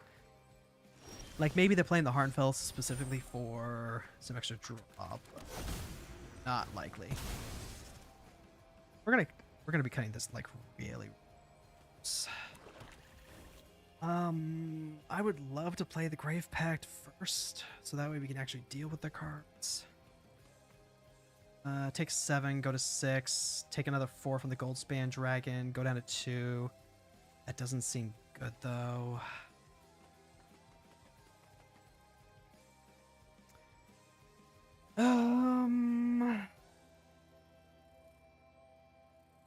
I think we just have to YOLO it without the Grave Pact.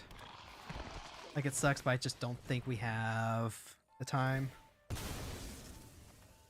And at least if they're killing our creatures, then Bash of Remembrance is triggering. Yep, here it comes. Fatal Push, Glissa.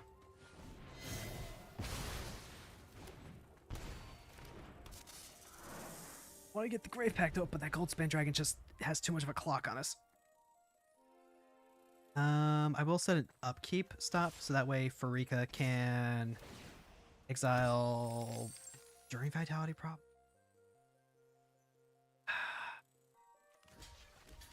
Let's go ahead and try and preserve our life.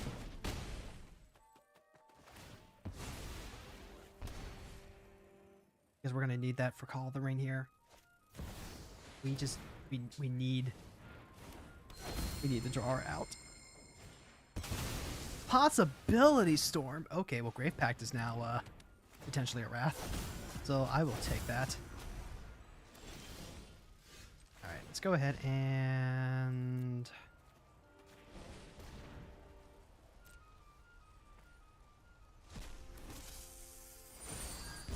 all right, Legendary Snake. Let's go. That is not what I wanted. I can't even, like... Oh, this is bad. This is bad, bad, bad, bad.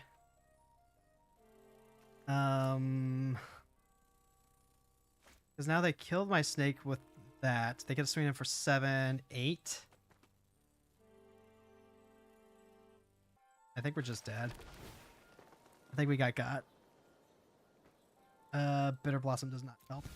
Blossom is not helpful here. I mean, I could still use Farika. I can trade with Bergie and Prosper. Cut down is not gonna be cut down. It's gonna be whatever Prosperity Storm decides it is, which is gonna be Inferno Grasp, I guess.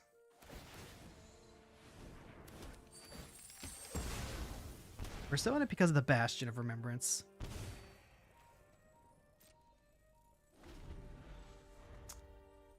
So, Black Market Connection takes shapeshift into the form of... Oh, that is nasty. That is nasty. If that happens, then...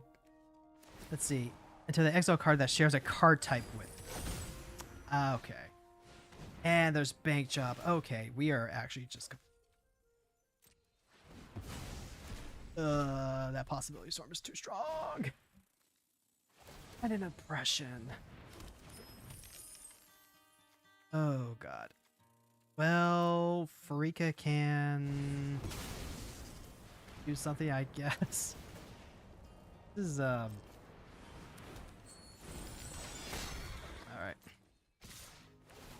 Alright.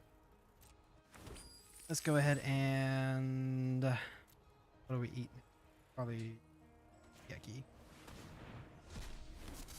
I would like to... This is what, 5 life? They could just recast Prosper. Let's see. Whenever a player casts a spell from their hand, I guess let's preserve our life total a bit. Set that up, keep stop again. Not out of it yet. Call the ring does mean that we just die. That's Ren's result. Possibility Storm is like insane against control decks. It's true, it's true, it's true. The Gallic Readers, I guess. Gallic Readers potentially helps us stabilize though.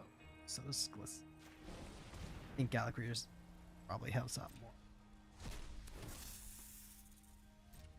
I'm pretty sure we're cooked if we don't take this. Sanctum of Stone Fanes. So you're telling me this is not actually a Sanctum of Stone Fanes, and that I have to believe in the possibility.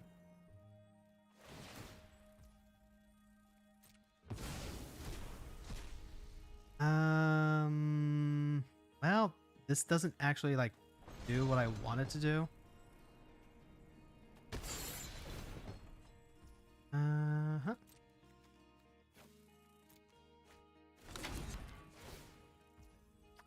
Yep, we do get our Gallic Raiders back. And, I guess we just lose, like I said. Because, like, this is not actually a creature. This is not actually a Gallic Raiders. I mean, like, I guess it could theoretically be a creature. Possibility Storm with Oppression. Okay. We've lost this one. Honestly, not a bad take on the deck with a Possibility Storm with the Oppression. Specifically, just like strip the hand and force everyone to play like random off the top, where your high rolls are probably going to be a lot better than theirs.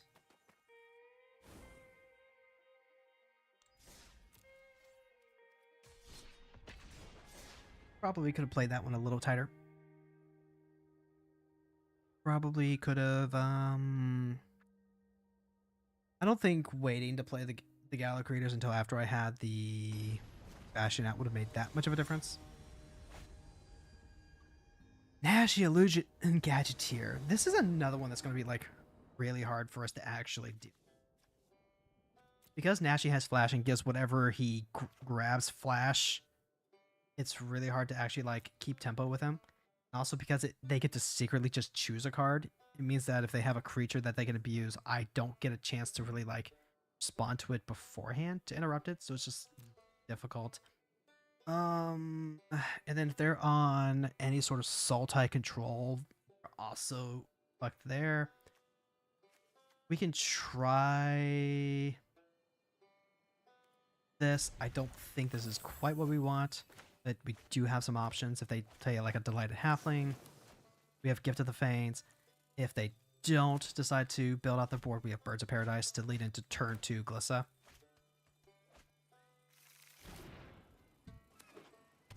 Alright, so they do go Yavi. Let's go Burb. They also did not lead off black, so we're not going to see the bird fatal pushed like right away. We have Harmony. It's an anthem and a really good copy effect. Goes really good with the Fear of Ridicule. There's an Underground River, so Shelter Edict does lose us a bird. We get Bitter Blossom though. And I am perfectly fine playing Glissa on Curve if we get a Bitter Blossom out of the exchange. The question just becomes, like, are we actually gonna be able to keep up with it? 2 mana. This could be mana drain. Sucks if it is. Let's lead off on Weaver of Harmony. Like, mana drain still does a lot of work there. Weaver of Harmony can copy the Bitter Blossom, start upping production there. It's Flash and switches up. They could still be holding up Wash Away too. Which, like, well, I guess at this point they can't be holding up anything that stops Sunslayer. Don't want Woodland right now. We need some better gas. Enchantress's Presence. I think I am interested in that. I think I'm interested in going Enchantress's Presence. That resolves. Gift of Fanes.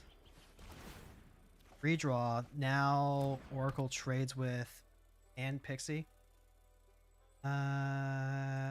Swing out.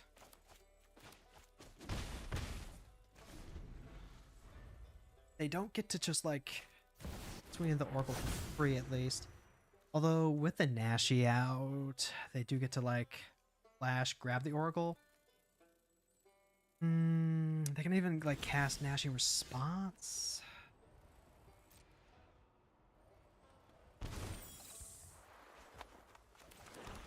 Like, yeah, they can go ahead, cast Gnashing Response, and if that's going to happen, then I could cast Chalk Outline first.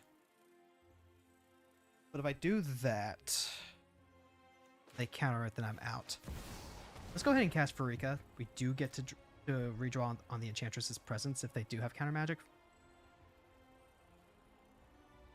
This is what copy target activated triggered ability. Strict Serenade, so they counter the Farika. I'm not gonna do a whole lot else, so let's go ahead and copy the Enchantress's Presence target, so that we maybe get to draw 2 extra cards. Oh, they're gonna use Tails End to counter that? So I get no draw, but they just spent 2 spells? Like, hell yeah, I'll take that. That was actually a really good exchange for us.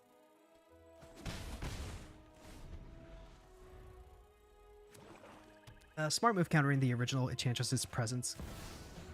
That's actually a problem. So now Oracle loses the Gift of Fanes. They get a fresh power 9 in their deck.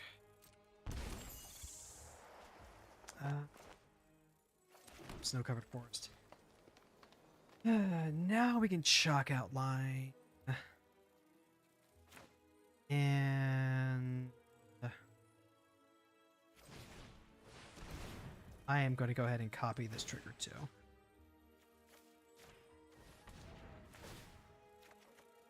Alright, Extinction Event. Bloodghast, you're always happy to see that. At this point, we are just going to start wailing in on everything. This lets them get a free scry off the Oracle, but I want to try and, like, beat down.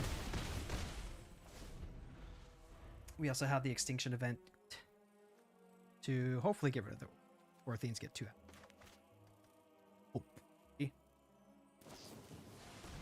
nope. There's Nashi. Probably getting back Strict Serenade if I had to guess. Or even just Tails End. We do get the Chalk out.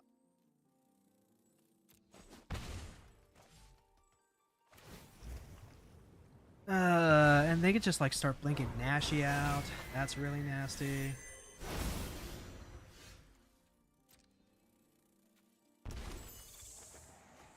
Alright, Honden of Night's Reach is cool.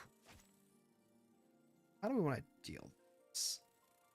I don't think I'm using Bloodghast. Not yet. Let's play our other land. We have Nashi to deal with, and Oracle to deal with.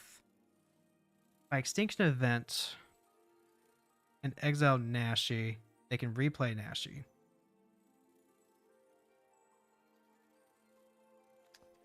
So then let's swing out with everything, I guess.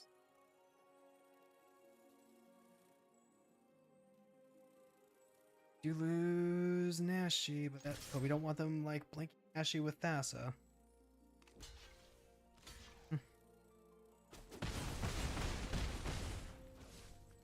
So here's Extinction Event, naming even.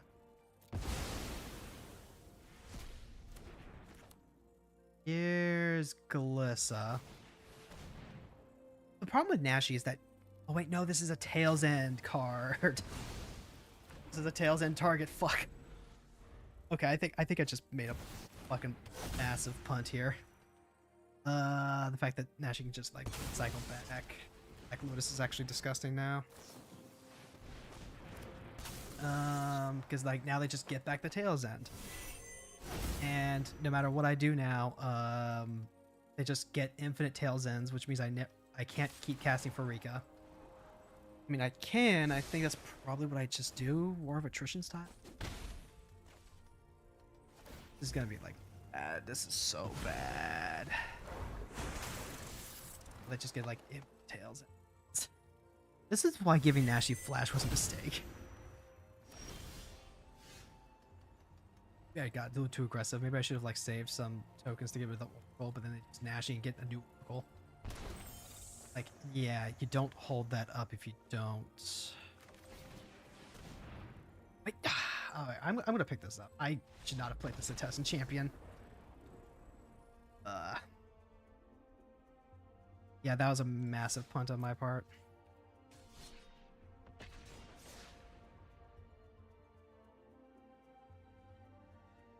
It is what it is. It's late. Yo, brain cells are tired. Sulk Nar the Tainted. This is probably a throwback. Begin your end step, choose one that has been chosen. Please stop bringing this up when I'm trying to look at their card. Draw a card, drain 2, 3 damage to target creature or planeswalker, and then blink to reset. Yep. Maggot, Ripple, Honden. This hand's just way too expensive. Honden, but with Weaver and Phyrexian Arena is interactive.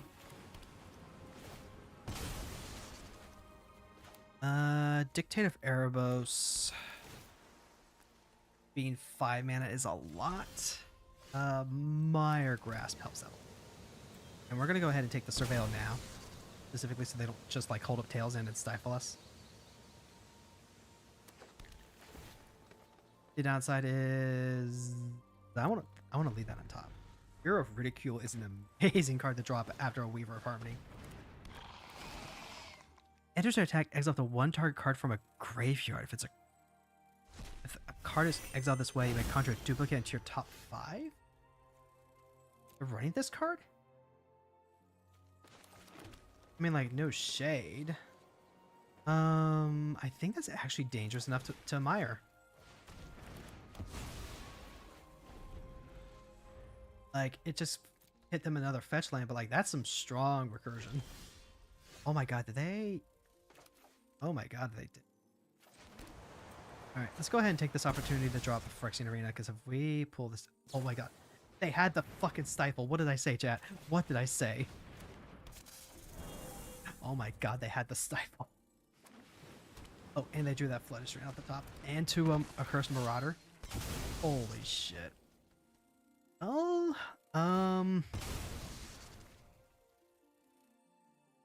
it's up to luck now. I knew that there was a risk in cracking the fetch to go into Phyrexian Arena. I am now paying the price. I am paying the price, and it does not feel good. Do you have another one?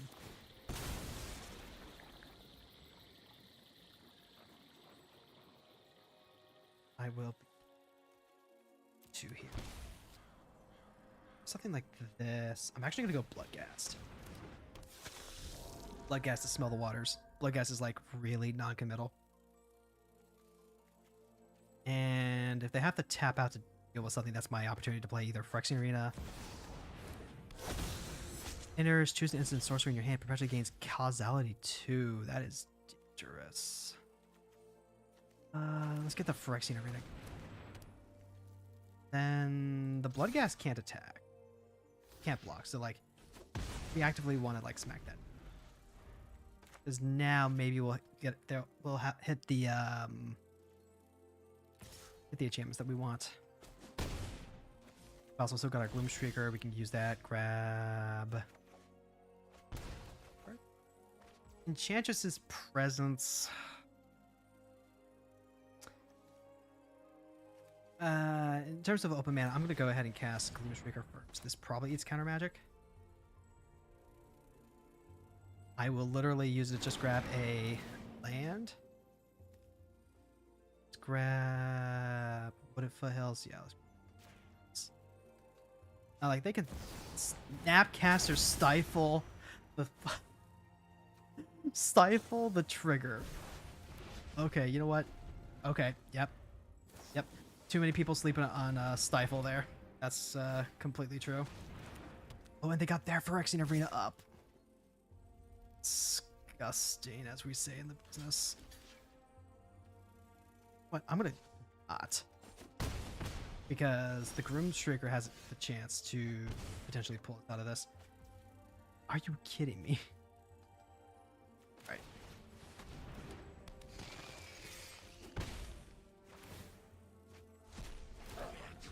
Grenzo, you say?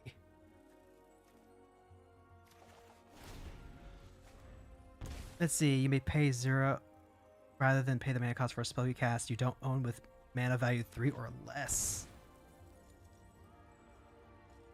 Well then, don't mind if I do. Like, they have to play removal, right? They have to play removal to try and hit Grenzo. Otherwise, he just starts taking over. They're probably checking out my Fear of Ridicule and being like, hey, man, this is so sweet. They haven't played anything that has causes out yet. Means Spell Drain is really cool. Guess I just take the 3. I don't like taking the 3, but we've got blockers to like help us stabilize.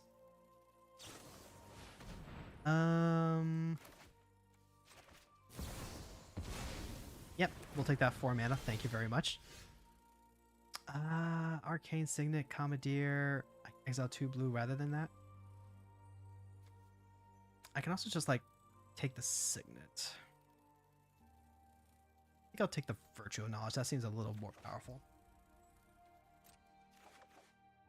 Ooh, we love to see extra lands here. Alright, now we can start popping off. How do we want to do this? Probably like a Dictate. Dictate could be good. I think we want the Insidious Roots always. I think we want to play a land. Now we get Bloodghast.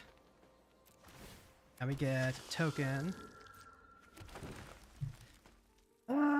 We still have 6 mana. Love to play Presence, Visitor, Weaver, perhaps. Honden is also really good here. That would leave us with 2 mana, but it's not colored. Oh wait, hold on. This at so we have 7 mana actually. That's pretty huge actually. Here's Enchantress's Presence. Here's Honden of the Night.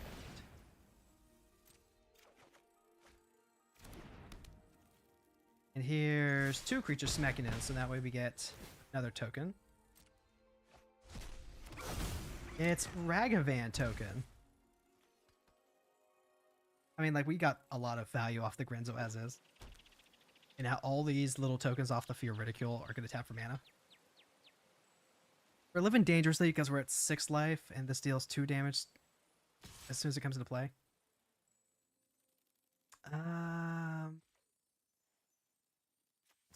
I can't afford that. Like, Bloodghast is already here. Blood gas is gonna do blood gas stuff. We can play the dictate. We can start stripping away their creatures. Oh, blasphemous edict. Well, that definitely did some stuff.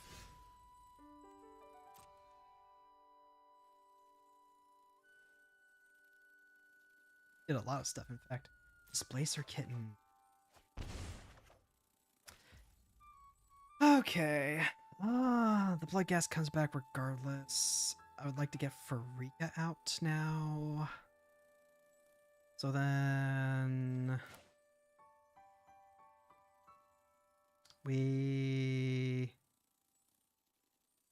let's cast Elvish Mystic. Let's cast Generous Visitor.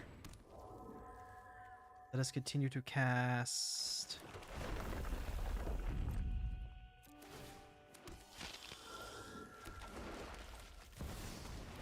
and this is what, a 5/5?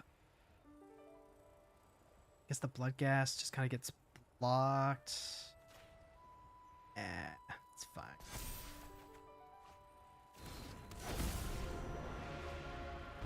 Alright, so like we are in tentative territory. Fetch lands probably are not doing anything. Virtue of Knowledge. This will be good. Not Rusco. Not Rusco. We are definitely going to flash in this dictate though. Right. And like we have lots of ways to get back our Fjord Reticule, including this little Nyx Weaver here. In fact, I could be compelled if I had 9 mana to go. Ooh, well, there goes my dictate. I guess I could play Honden of Life's Web instead. That's a real thing I could do. 3, 4, 5, 6, 7, 8. No, they took the Honden. Okay, then. So, with the Rusco out, though, the Rusco out continues to drain us down. Consign to memory to get that extra.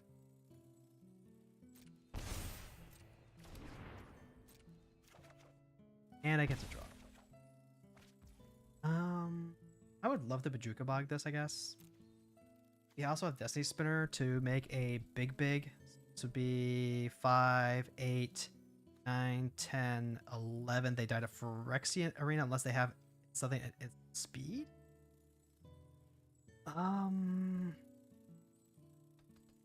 That's possible. Let's see. This is 4 mana, so we would be short 2 lands. But this helps out a lot.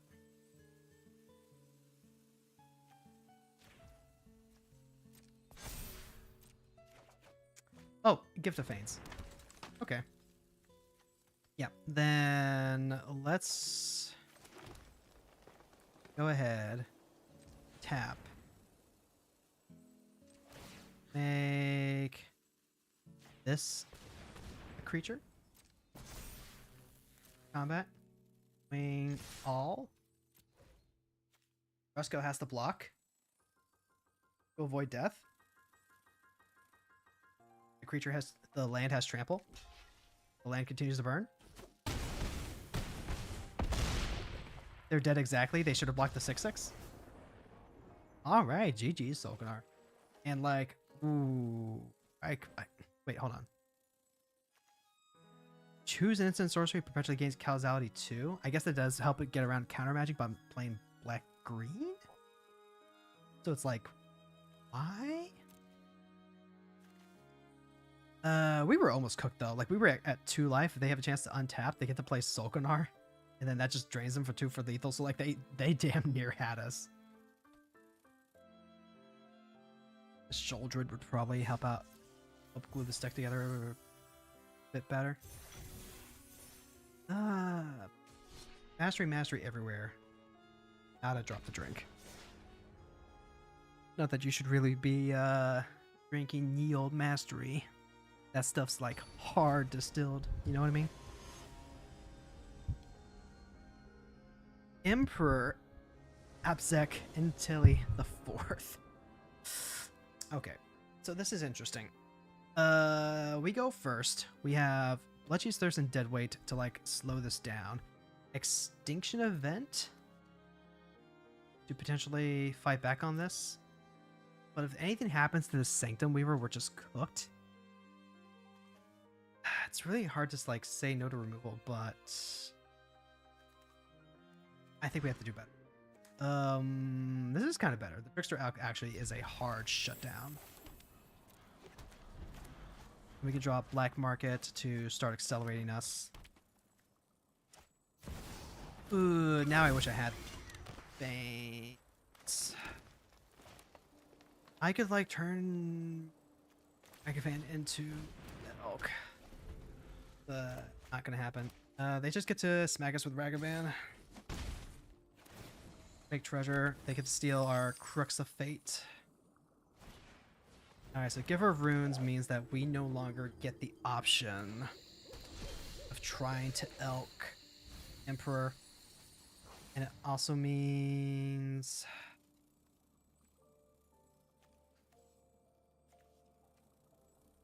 Okay. We can turn Ragavan into Elk.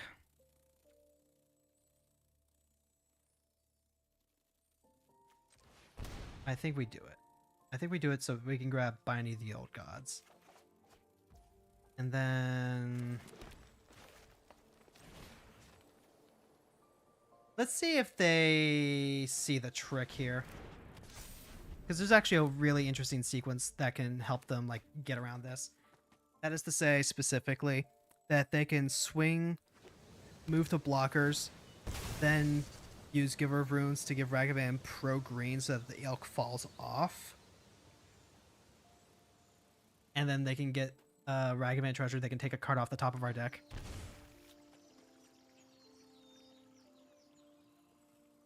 But if they do that, then they're tapping the Giver of Runes. Is this still legendary? It is. And then that, I was going to say that kind of opens them up. Curse of Silence naming for Rika. That's obnoxious, but not the worst. I probably use Binding of the Old Gods to get rid of Giver of Runes. Because like Farika can start training with the bigger creatures with snakes if I get the chance. They might be fumbling with our keyboard. Oh no, they grabbed Binding of the Old Gods. Oh no. Okay, that's actually, yeah, I didn't think about the fact that Ragavan would still just have pro green. And they got our Overlord for our troubles. I'm not gonna pay. Okay. Cadaver doesn't get back anything interesting. Root to the World Tree is a little slow right now. I can Windswept Heath.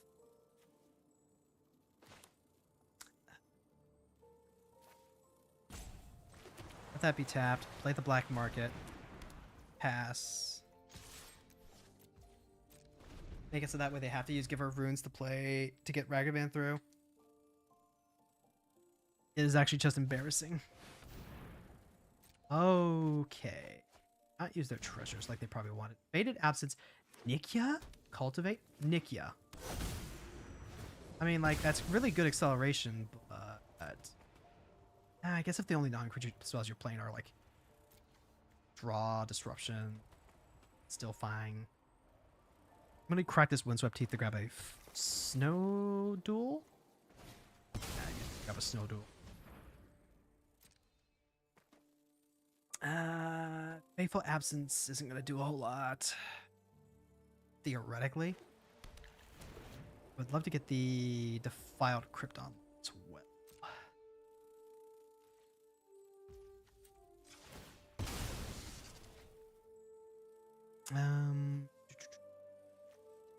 Alright, we can actually grab our Surveil land. Yep, forgot we didn't grab that yet. Bloodcheese Thirst. That on top because I need to use it. And you know what? Let's go full monkey.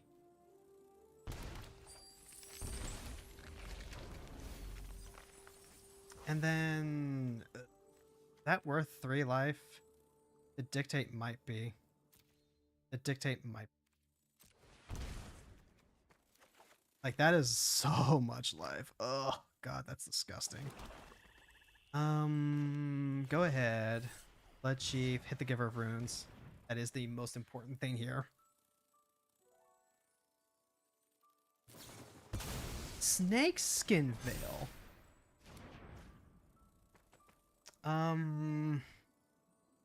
Here's the thing, right? They can play Nikia after Emperor. Emperor gives it haste if its power is 4 or greater. They can 1, 2, 3, and then 4, 5, 6, 7 have mana left over to Faithful Absence, my Shapeshifter. I'm trying to think if it's worth playing.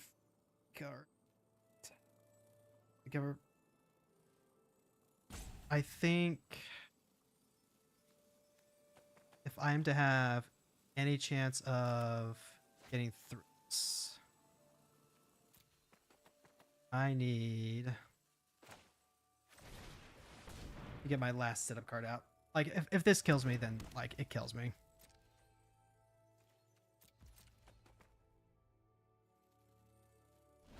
Like, I can play Farika, but then I only have the 1 mana open. So I can't even, like, make snakes. Her devotion is currently 6 and 7, but that's with the Tribute to the World Tree.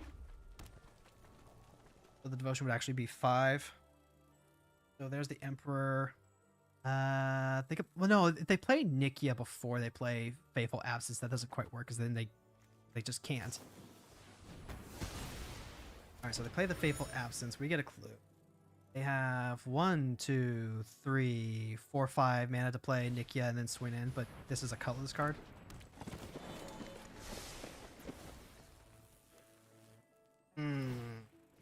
Sucks. That's white? Wait, what? Oh wait, no, this gives protection from colorless. Are you kidding me? Oh my god. I think I'm cooked, chat. I think I'm actually cooked. Because, like, well, anything I try and do here is gonna turn into... Like, Binding of the Old Gods was actually just the correct call for Curse of Silence. There's no 2 ways about it. Giver of Ruins, protection from colorless.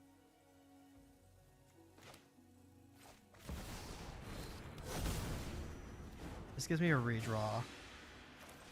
Gives me more mana to work with. 3, 4, 5. 5 mana.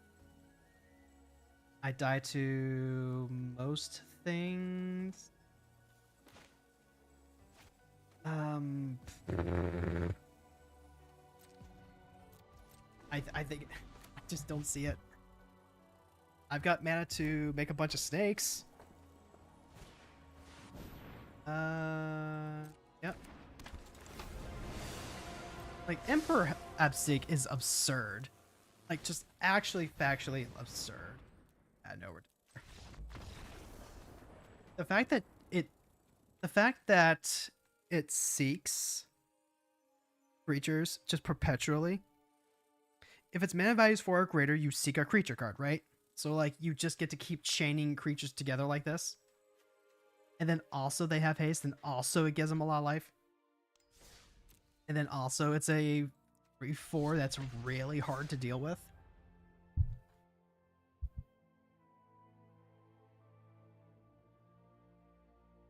Like, it's definitely in that that S tier of commanders. When whenever I rank the commanders, I have all those tiers of, like, S is like, you know, this is super annoying and super strong, and then A is like actually brawl power. Like, that goes beyond what I consider brawl power. Key card Zephyr Awakening. It's a 3/4 with flying. Whenever you cast a non-creature, you can blink a card, or you can make a token. Brave Pact is cool. Greenheart Natuko might be a little small. Ripples of Undeath. Okay, there we go. There's a Brain Maggot. So how do I want to sequence this? Because with the Archivist out, I want to have that out first. Same with the Cami. This is gonna grab Black Holes. Yeah, it's perfect.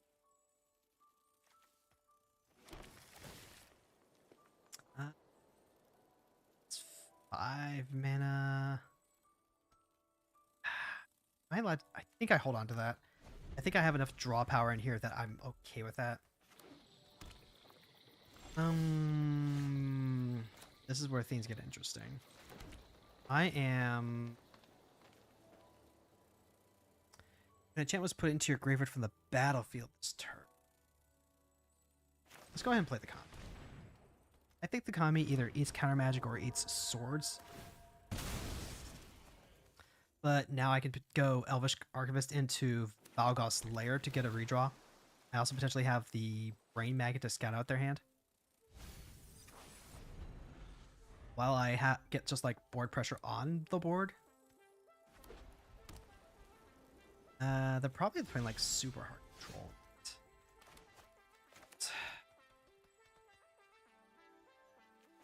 So then let's not go Brain Maggot. No, let's not go Archivist here. Let's go... Play Bloodstained Mire, play Brain Maggot. And like they can counter the Brain Maggot.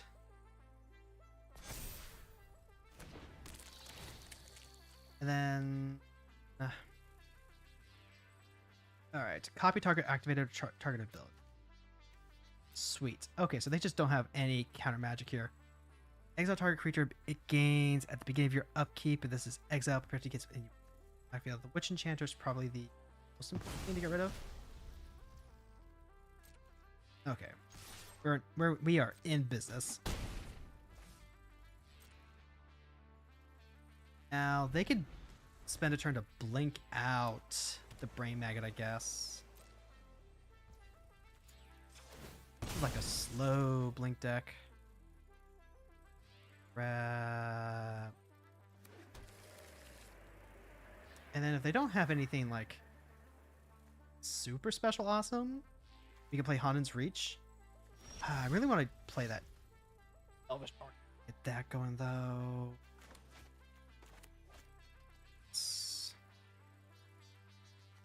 Yeah, let's go ahead and just like start getting our draw going. This is whenever you cast an enchantment, right? It's whenever you cast an enchantment. They start thinking about exiling the Brain Maggot. No, they're mana draining my Archivist. Ah, they drew an Archivist off the top. Oh, shoot.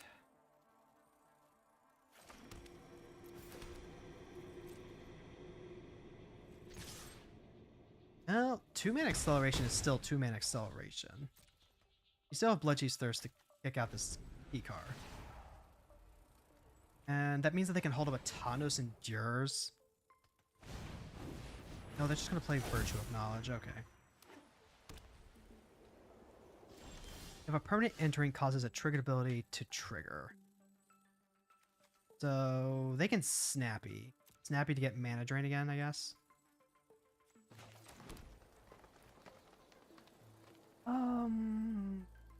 Let's see. I guess if that's going to be the case, let's get our most expensive control card out. And there's the time. So this will be the last game to wrap things up for the night.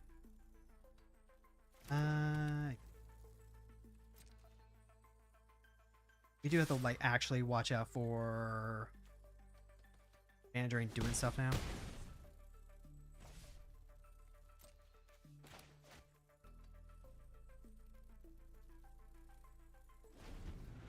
Tawnos Endures means that they can actually like blink out the Kami Transients for a turn to save themselves some life.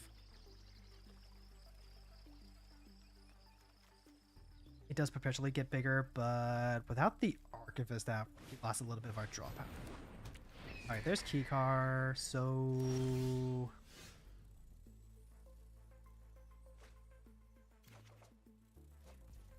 Xander's Wake. Xander's Wake is really strong. With the Thanos and Jurs out, there's not a lot of point in playing Keycar. They can make a 1/1 token. Could make a 1/1 token. Then the Kami comes in, but then the Keycar works again. There's momentary blink. Probably just better to scale up if that's going to be the case.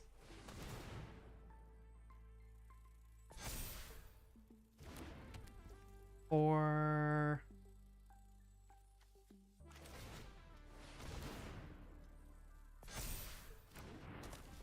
Okay.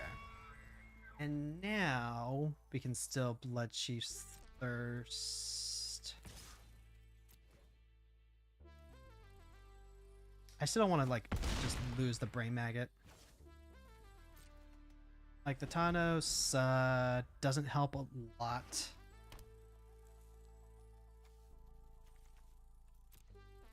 If the Kami of Transients just like runs them over. So they need to use the Thanos on the Kami of Transients, I guess. That's what I would be considering right about now. If they do that, then we're clear to use this Crux. Potentially like clear it out. I don't think we have to do that. This Sanctuary get back what? Mana Drain?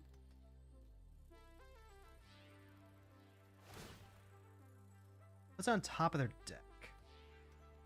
So it means that Snapcaster can no longer do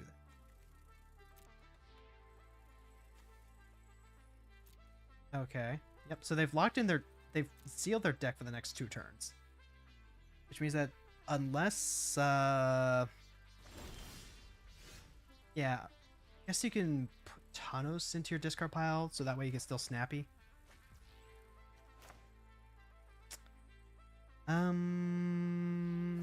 Let's see. I can Blood Chief's Thirst. Target Keycar. Keycar goes away.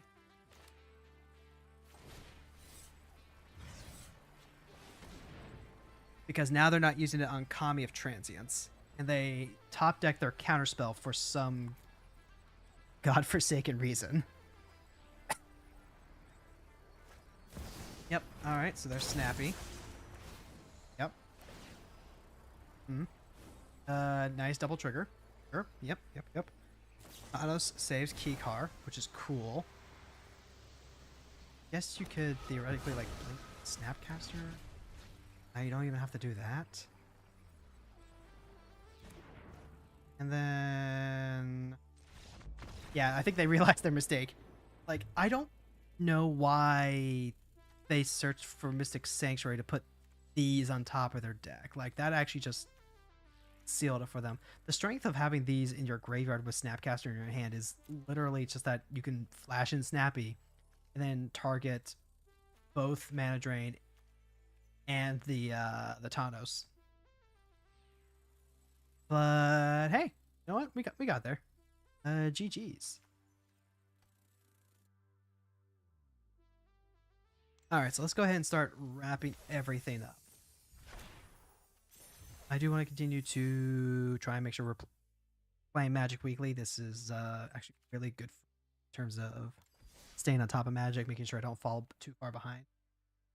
Currently, I have 30k gold. Currently, I've got 30k gold. So I'm in a good position for Aether Drift here in a couple weeks. We are still very sticking. Wait, why is Lizard here? Oh, modify. Oh, right. Because I modified the avatar here. There we go. Sweet. Double checks for Rika real quick. See if there's any last minute changes we want to make. I've got the deck list up as currently is uploaded to Moxfield. So if you want to do some cool stuff cool Enchantress stuff. It's all right here. I think I really want a Erebos. Like, I don't think we need Soldier. I think we just need the whip. And if we get to add the whip, what are we pulling out? What's kind of been, I mean, excluding, you know, the jank that is Chalk Outline. Kind of like Overlord still. I don't think we really had a chance to like really use Dictate. The games where we saw this, they were gonna be like really good games for this. The problem is just that we took a little too much damage too fast. So I need to double check and make sure that we have some good removal. In fact, let me just do a quick. I included Deadweight, Fatal, Gift of Fanes, also the Ink 3 version, Myers Grasp, specifically so we would have a little bit more early interaction. Finish Shigeki is also like a Death Touch or something like that. So things off interestingly enough. I think we're missing just a bit more cheaper removal. Jathonia Nightmare is an interesting one. Not sure how much I like this. It's currently in testing because I do believe in shut up and test the card. Glyssa does not get treated like actual removal. There's the Elk. Yeah, we could probably stand to get like some more. Well, there's Massacre, there's Languish, there's Damnation, there's Extinction Event. Like, we have some good. Yeah, if we're relying on things like Grave Pact and Dictate to be our main removal, we got some to do. So what we're probably looking at then, if I had to guess, we could probably look at some of the Delirium cards. Maybe we do look for an Assassin's Trophy. That could be a good one to add. Probably not the game.